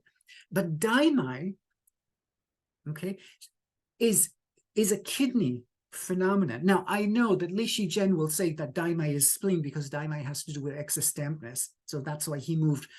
He moved gallbladder 26, so it will be below liver 13, because liver 13 is the mu of the spleen. Okay. Yeah, So, I'm sorry. Can you repeat your last? I knew please? that. Yeah, Yes. I knew. Yeah, It was I'm too sorry. fast. I just want to be precise. I knew I was too fast. So daimai to me is a kidney meridian. It relates to the kidney. Besides the fact that it's an extraordinary meridian, therefore it has to be kidney. But so like, for example, kidney 16, Wang Shu, the kidney Shu point, UB23, UB52, it's all kidney around the navel. Okay. Now, yes, the navel itself, it's in the center of the abdomen. From that perspective, the navel is the spleen because it's in the center. In that way, it is. But if you're looking at daimai at the level of the navel, that's kidney. Now, what I was saying about Li Shizhen, so there's an argument in Chinese medicine. Li Shizhen said that the daimai has to do with excess dampness. And he put liver 13 because of that excess dampness comes from the spleen. Therefore, he puts liver 13 as part of daimai. Now, if you have liver 13 at the edge of the 12th rib, the 11th rib, sorry, and then you have whichever rib it is, and then you have gallbladder 26 underneath it. So it's supposed to go from liver 13 down to gallbladder 26. It's going to go backwards and then forwards. So Li Shizhen changed the location of gallbladder 26 from being totally on the side to being below the 11th rib. That is not the traditional location before his time. The traditional location is just go totally to the side level with the navel. No one ever said before under the 11th rib. He changed it, and look at any text that's written nowadays. And gallbladder 26 is located where? Level with the navel under the 11th rib. Why? Because he's a very important person in Chinese medicine. He's allowed to change the points. But I'm sorry, it makes zero sense to me. I understand his argument, but physically, for someone who, I don't think Li Shijian palpated people. I think he wasn't interested in abdomens. For me, there's nothing under the 11th rib. There's just nothing there, you know, at level of Ren 4, of the navel. If you go all the way to the side, you start getting, you can feel it in your fingers. So, but the point is, dynamite belongs to the kidney. And generally speaking, it's going to be kidney 7 that does it. Occasionally, it will be kidney 9. But generally speaking, it's kidney 7 that does it. So I hope that's a good enough explanation. So sometimes these things are just because, but sometimes we try and do the best we can to figure it out. Anything else? All right, so let's continue. So the next section, give me 1 second to prepare it. Okay, it's there. We have it. Okay, so all I have to do. Okay. The next section, what I'm going to do is I'm going to take the same material that you've seen already. Okay, but the presentation is going to be totally different. Okay, so instead of going by the abdomen, I'm going to go by, you know, usually I'm going to say by condition, by organs, let's say.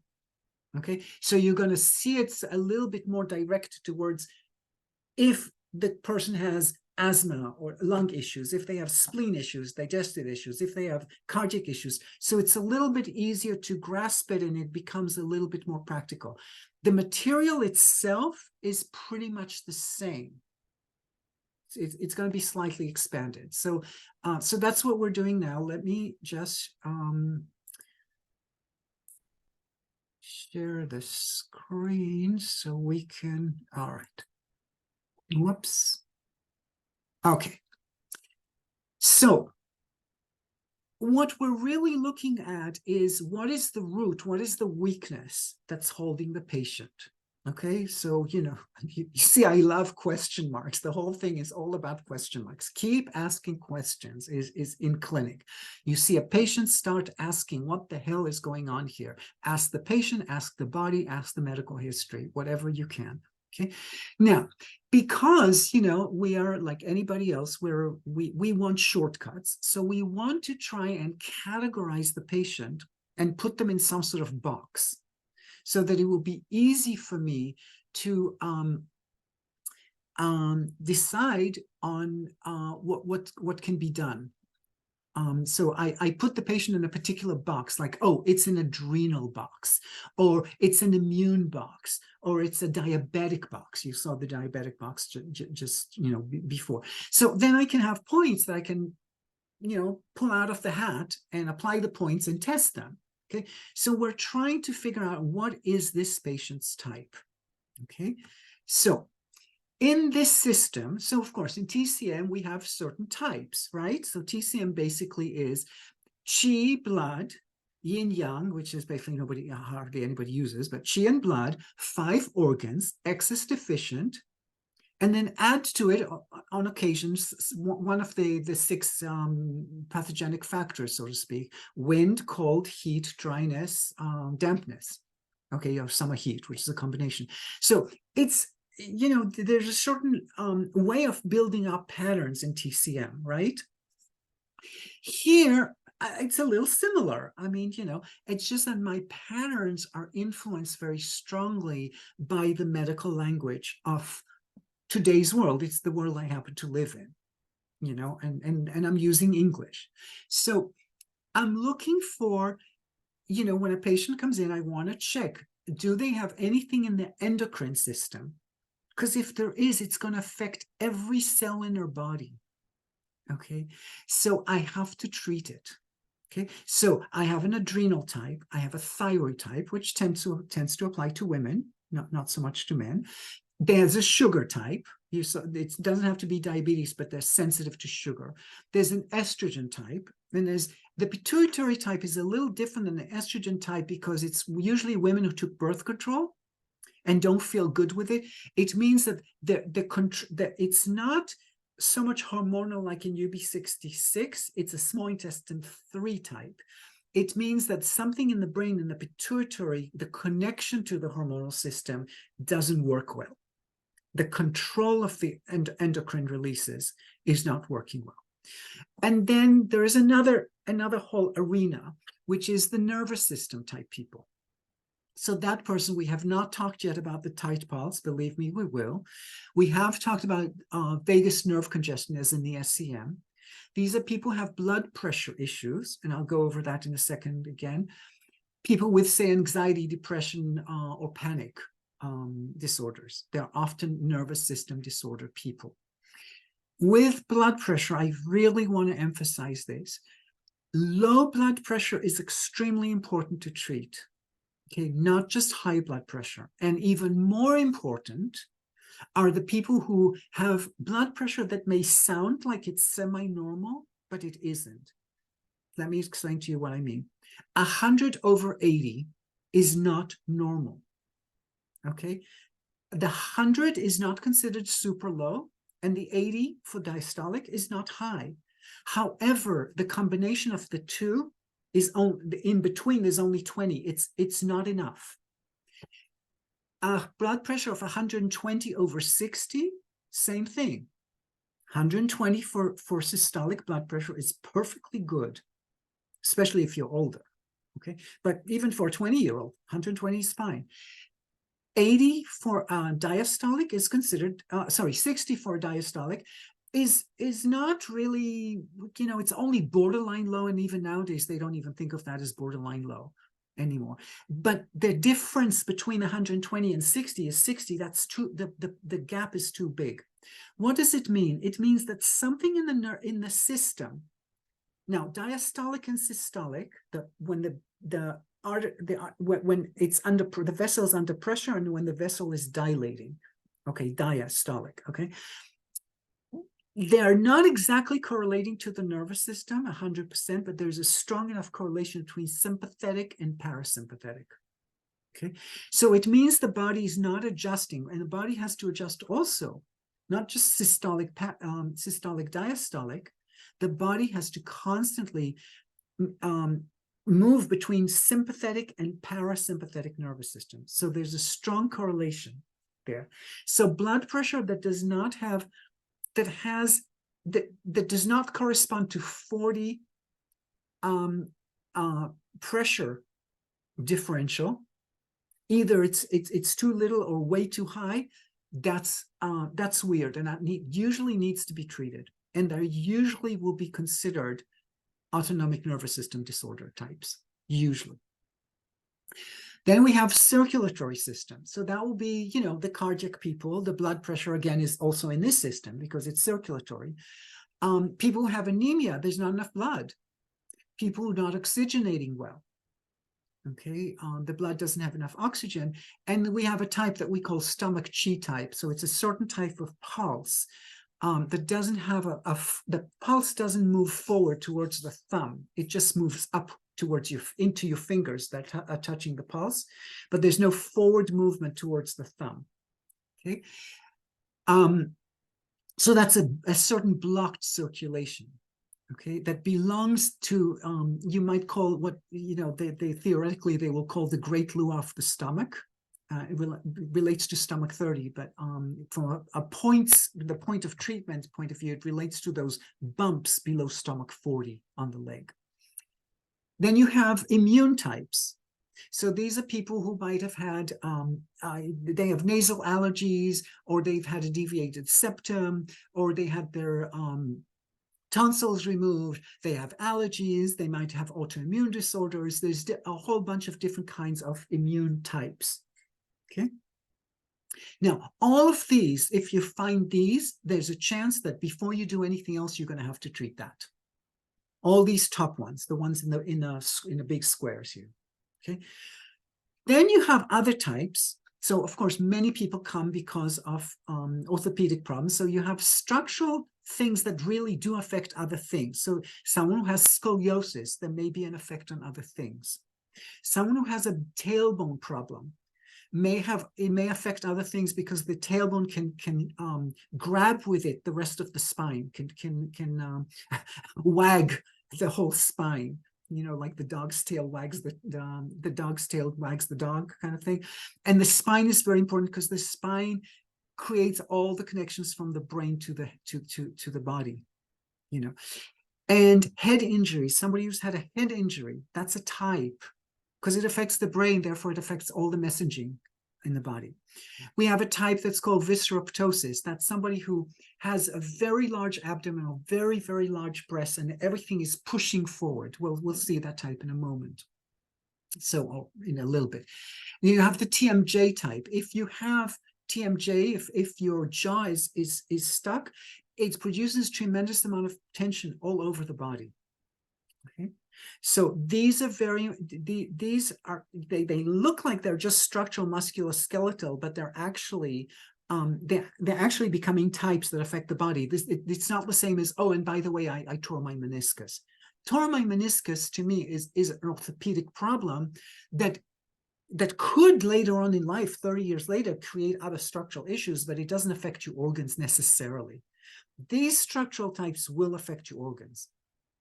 Then you have all sorts of metabolic types. The people have irritable bowel syndromes, the constipation, the diarrheas, and the livers are all metabolic types, basically. Okay. Now, strangely enough, if you actually check people, unlike in TCM, where we love to say liver, liver, liver, liver, liver, everything is bloody liver. Okay. The liver is doing everything. And if it's not the liver, then it will be the spleen. But usually it's because the spleen is invaded by the liver or something like that.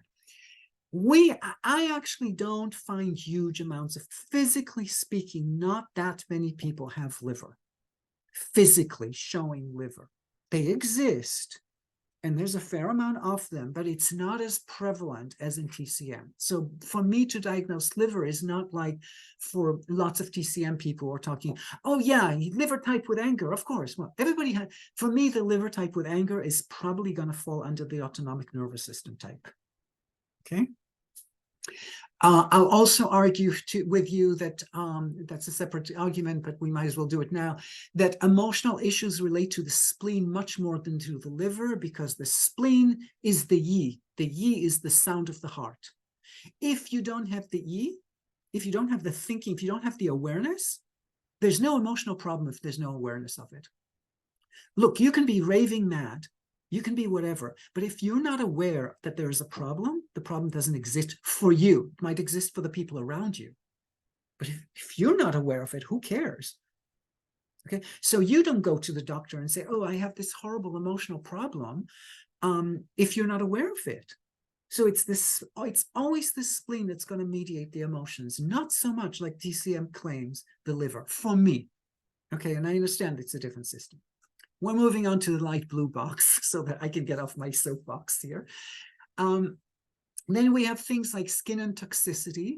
A lot of skin issues really come from toxicity. The blood is not nourishing the skin, so to speak. We have respiratory system. We have people who have weak marrow. We have the weak dantian, like we saw the Rent 9 type person. We have people who have lots of inflammation that may not be an autoimmune type inflammation, etc. So this is kind of like I'm trying to figure out if the person in front of me is going to fit into one of these boxes and one of those names.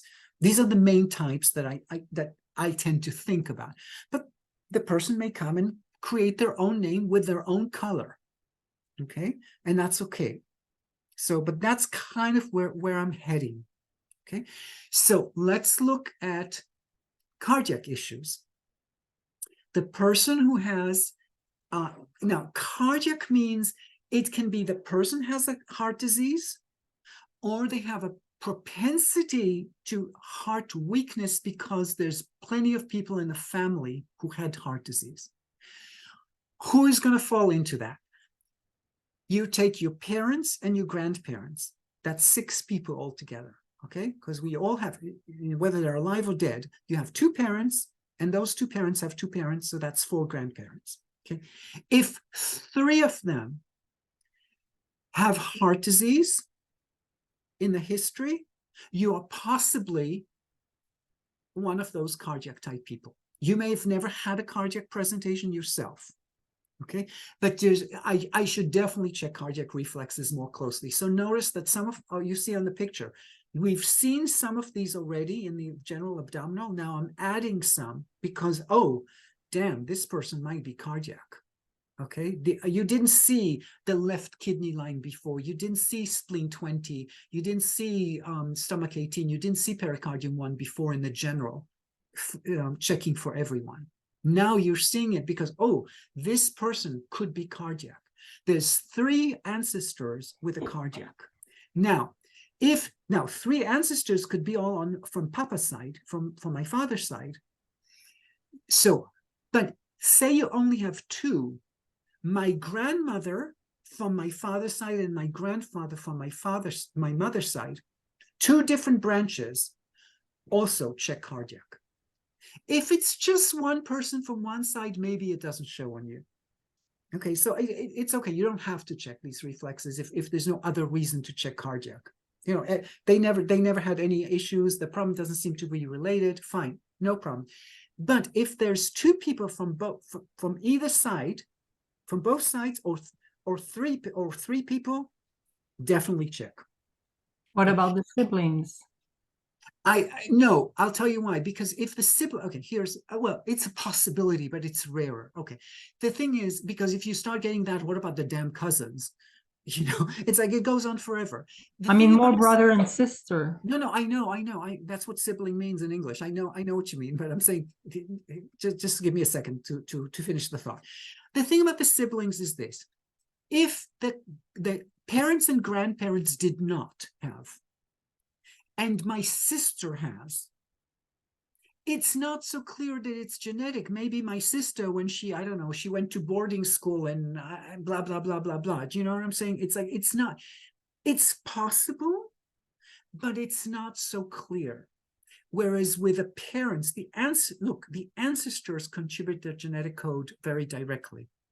The sibling, I'm sorry, it's going to sound like I'm a terrible person. How do you know that your sister is even your sister? Maybe they switched her in the hospital. You know, it's like, I know it sounds horrible, but the siblings did not contribute the genetic code. They're sharing genetic code.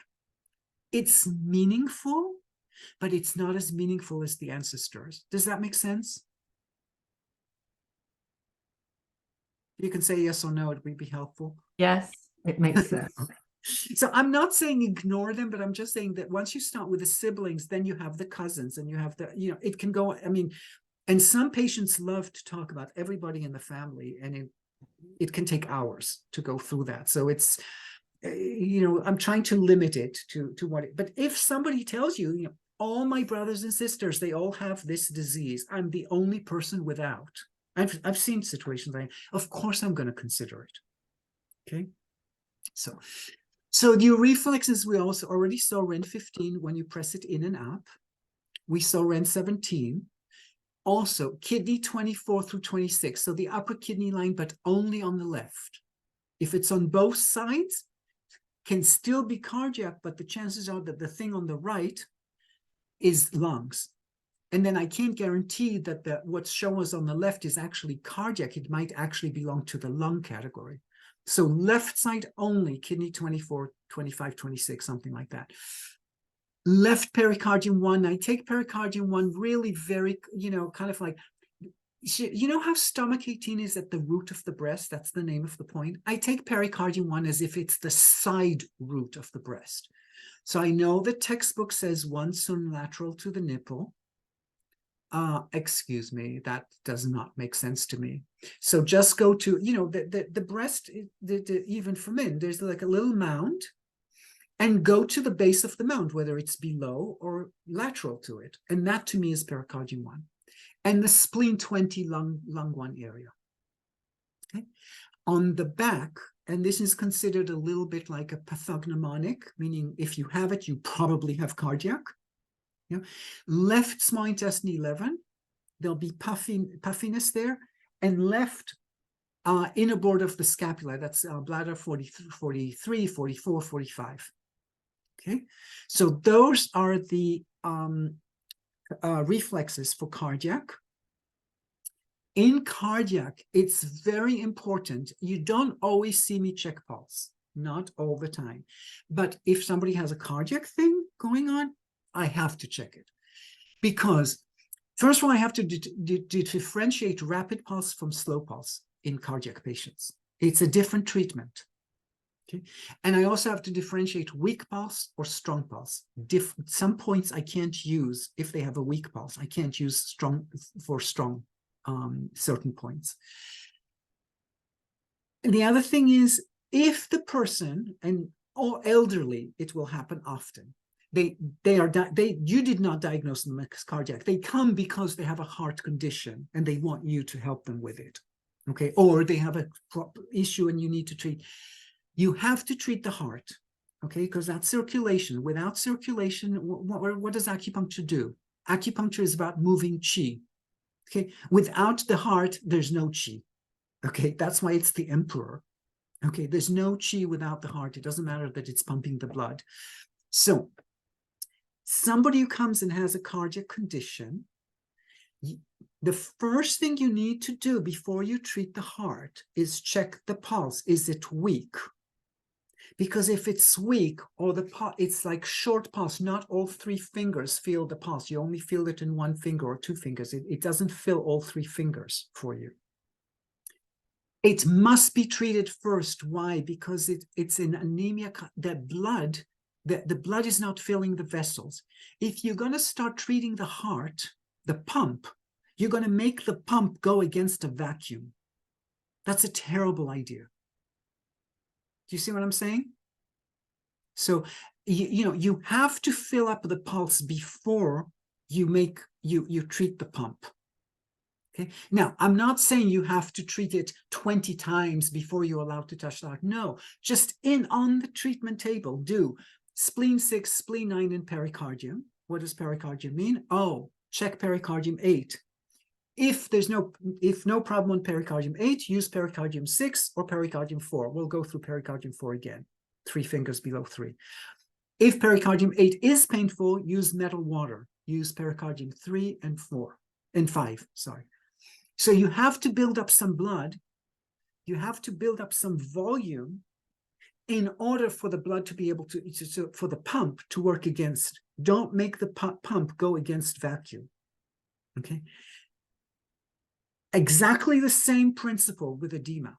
Don't make the pump push against something that's stuck. Okay, if they have edema, move the water first. So the points that move water are spleen 3, spleen 7, and spleen 11. Of these, spleen 7 is the most important. The main point here is spleen 7. Spleen 7 touches the bone. For me, the liver channel is on the bone. The spleen channel is behind the bone. And you will find a dent on spleen 7 for people with edema. Now, there may be puffiness on the dent, but when you press on the puffy, you'll see like pitting edema, where you pressed stays. That's spleen 7.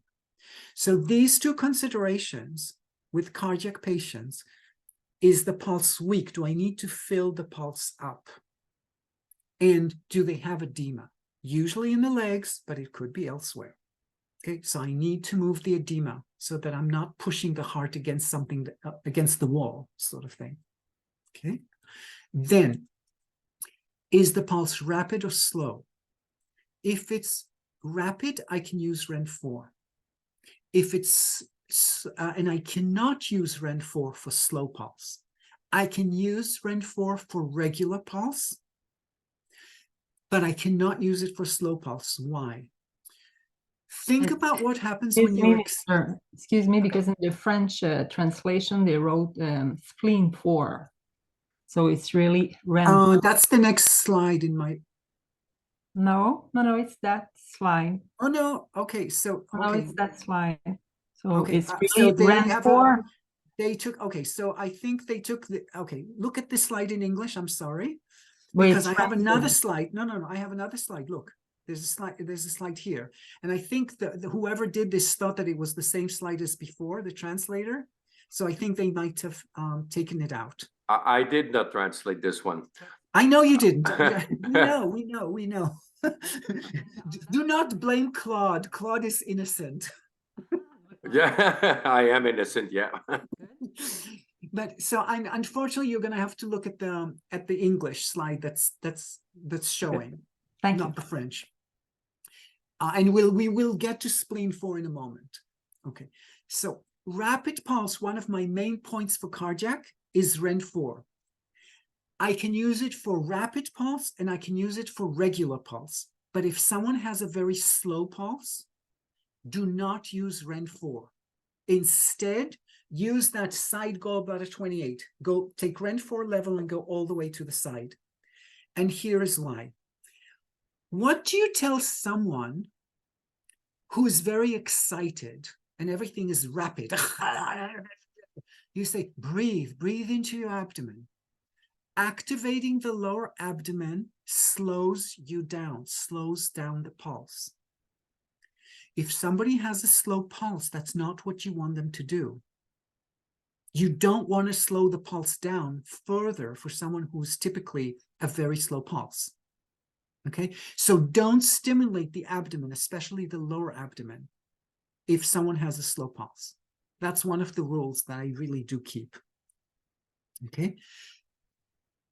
Then bladder 27 you can use for slow pulse, but you can honestly, I've used it for rapid pulse also. It's not a big deal. So we have this idea that slow pulse, you don't stimulate the lower abdomen. Rapid pulse, you don't stimulate the spine.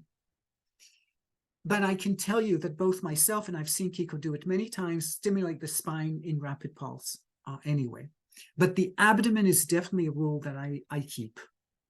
Okay.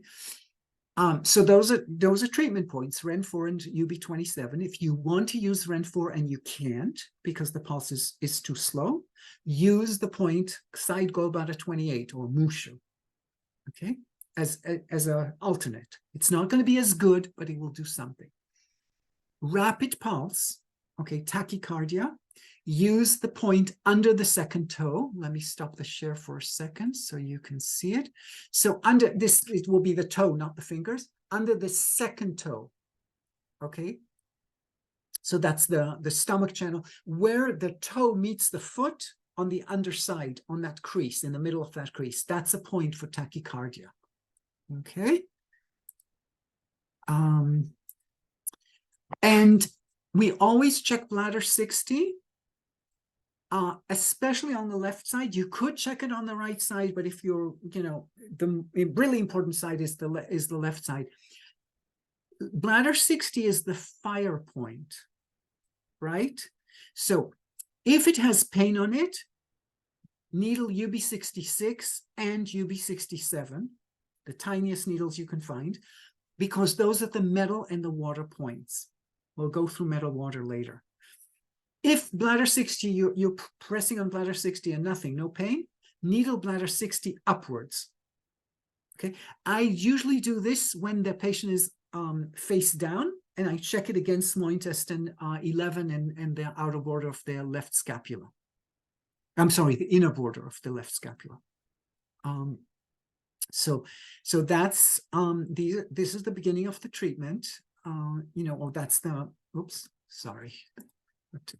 Okay, now with cardiac treatments, no matter what you do on the front, at the end, and this is true for both cardiac and lung treatments, and this is unusual, these are the only two places where you're going to hear me say this, you need to treat so-called locally, okay? Because these are pumps, the lungs and the heart, if you have all this gumminess that's surrounding them, these obstructions, in the fascia that's close to the heart, that surrounds the heart, you need to dissolve these. Okay, so at the very end of the treatment, after I've done everything else, the UB60, the REN4, the whatever else I've done. Then I go against those, what they were reflexes before. Now they become treatments. I surround the small intestine 11 with needles and do direct moxa on it. That's OQ. And I do the inner board of the scapula, whichever one I find. Needle it towards the scapula and then do direct moxa on it. It's very important to do that. Okay, to really, that's the ultimate thing that you want to do with the heart, but you can't treat the heart directly before you've treated the rest of the body. And as we like to say in Chinese medicine, send the qi down. Don't get all the qi in the heart by stimulating the heart. So you have to do other things first, but at the very end, you're going to be actually treating those reflexes. First, use them as reflexes to decide your points. And at the end, needle and direct moxa, not cigar moxa. The direct moxa is not the same. It's not about heat. It's about dissolving the connective tissue. What you have here is tissue that's all clogged up, and you need to dissolve that congestion. It's not about the heat. Okay. Now we're getting, yes. For that shoulder blade area around 11 small intestine, do you ever use electrical stimulation to create? Absolutely not. Of course not. Oh. It's a cardiac patient. Are you kidding? Remember, we're still on the cardiac here. And by the way, no, absolutely no.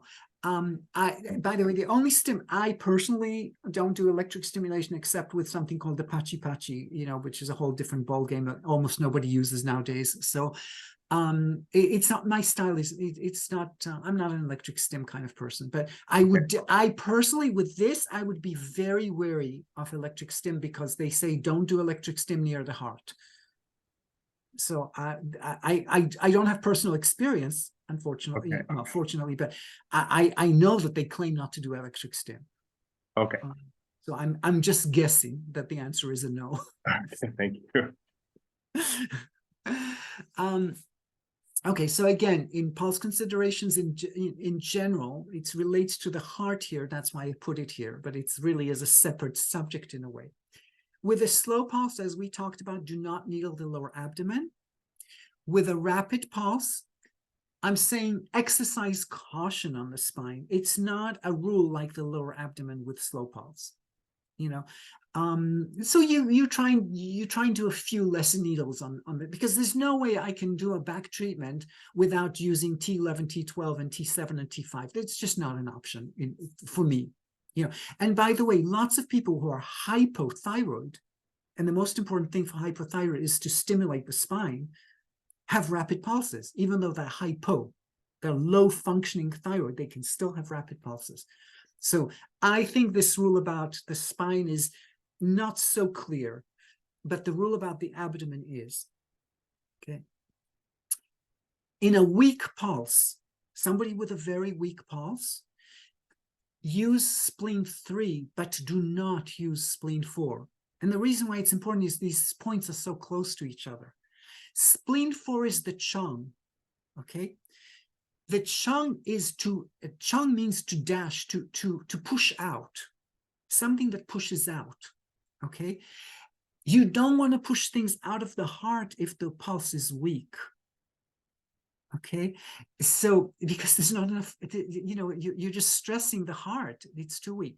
On the other hand, with a strong pulse, you can use spleen 4 because the heart is strong. It's pushing the pulse. You want to disperse that a little bit, and don't use spleen 3 with a strong pulse. So just be aware. Now, this applies to patients who have any kind of chest symptom, asthma or cardiac. So it can be lung issues or cardiac issues.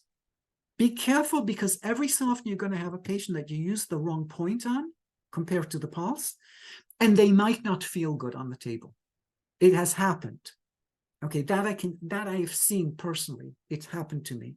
So, if a person comes with chest issues, lung or heart, I definitely check the pulse. And, because the problem is I use spleen 4, for example, for asthma. Okay, so I need to know what's going on. I may not be able to use spleen 4 for that person's asthma if the pulse is too weak. Now, people who have irregular pulse, especially the ones that skip a beat, okay? Those I use gallbladder 39, and I may add supporting point gallbladder 4 or 5. Why?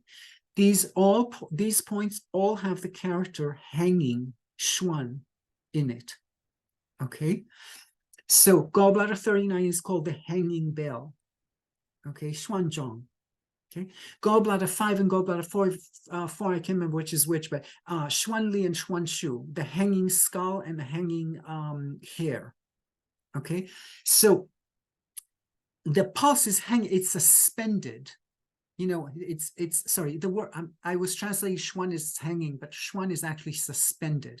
When the heart is suspended, okay, there's a missing beat. The heart it stops for a second, it's suspended. That's when I use those points. Okay, so just for knowledge. And I think we're probably, yeah, let's move on to lungs when we come back from lunch. But before we do that, let's see if there are any questions. All right, questions.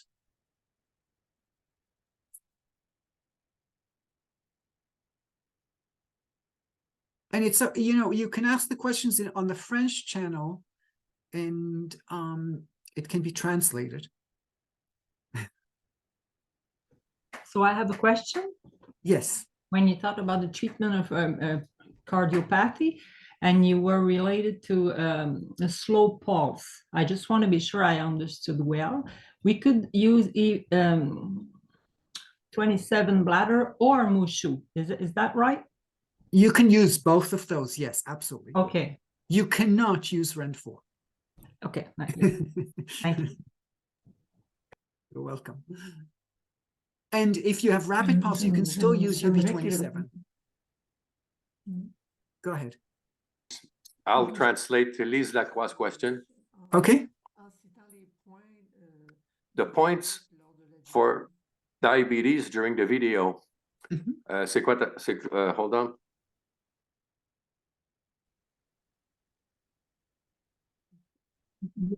Oui, c'est ça, je corrigeais le micro. Ma question, c'est que lorsque... Her question is, during the video, you treated diabetes. She didn't take note of the points because I thought I would see them in the PowerPoint. Can you repeat those points for diabetes during the treatment in the video? She remembers kidney 7 and spleen 3 and the OD point. Are there any other points? Yeah, okay. So the way it works is that, okay, so first of all, there will be a section on diabetes in a little bit, but I will repeat the points. So diabetes treatment is spleen 3. Anything with sugar issue is spleen 3.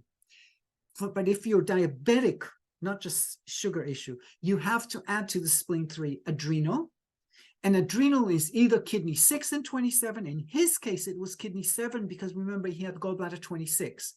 So therefore, instead of kidney 6, I chose kidney 7. Okay, that's why.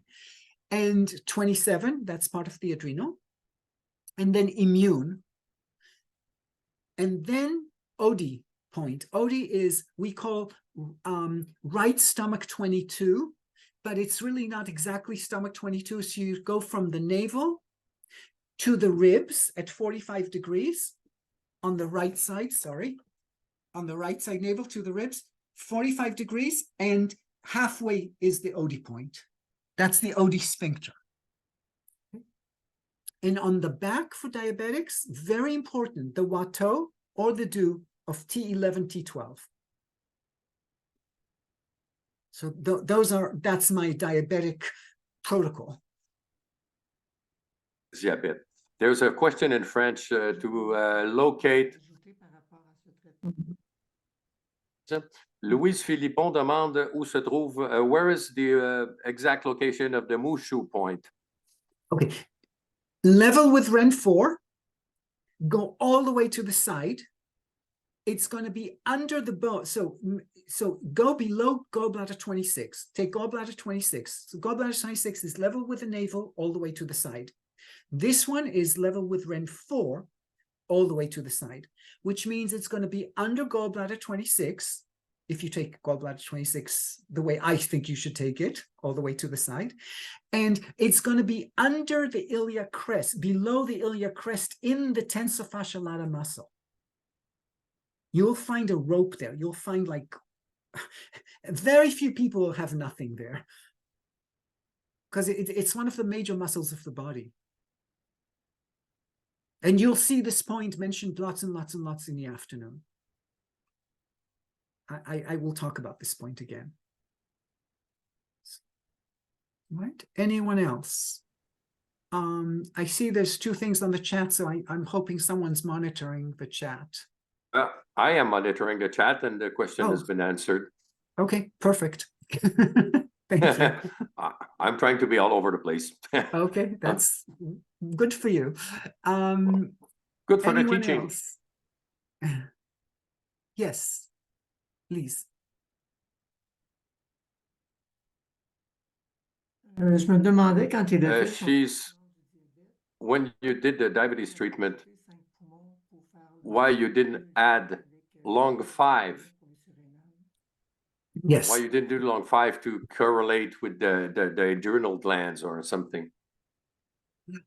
Because lung 5, what I told you before was you add lung 5 to the adrenal when you really need, for example, for the pancreas. I understand you're thinking diabetes is pancreas, not the same. Pancreatitis, I add lung 5 because it's an itis, it's an inflammation. The treatment for when somebody has pancreatitis, the treatment is prednisone. So let me, it's going to sound funny. The treatment is what? The treatment is what? Sorry, I'm not sure what I said. So let The me treatment repeat it. is? If the treatment for pancreatitis includes lung 5, it's adrenal. Oh, it's prednisone. That's what I said. Because pancreatitis is treated by prednisone, if I want to create a prednisone with acupuncture, I do adrenal with lung 5. So I'm going to say something kind of funny. Adrenal treatment is kidney below the knee plus kidney 27. Prednisone treatment is adrenal treatment plus lung 5. Does that make sense? Diabetics, you don't give prednisone to diabetics.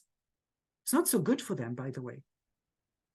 You know, because it's not good for cardiac situations and stuff. I mean, yes, sometimes you don't have a choice, but you know, prednisone is not a solution for diabetics. So, you know, they have problems with circulation as it is. You don't need to blast their circulation with prednisone on top of it. So, so that's why the lung 5 was not important for him. Now, in his case, I mean, I'm talking about someone I saw 10 years ago. So, you know, in his case, lung 5 might have done a good job for his right shoulder. It's a good point for shoulders, lung 5, but separate phenomenon. You know, so, but no, lung 5 is not part of the diabetic phenomenon. Immune is. Okay, thank you. Anyone else before we break for lunch?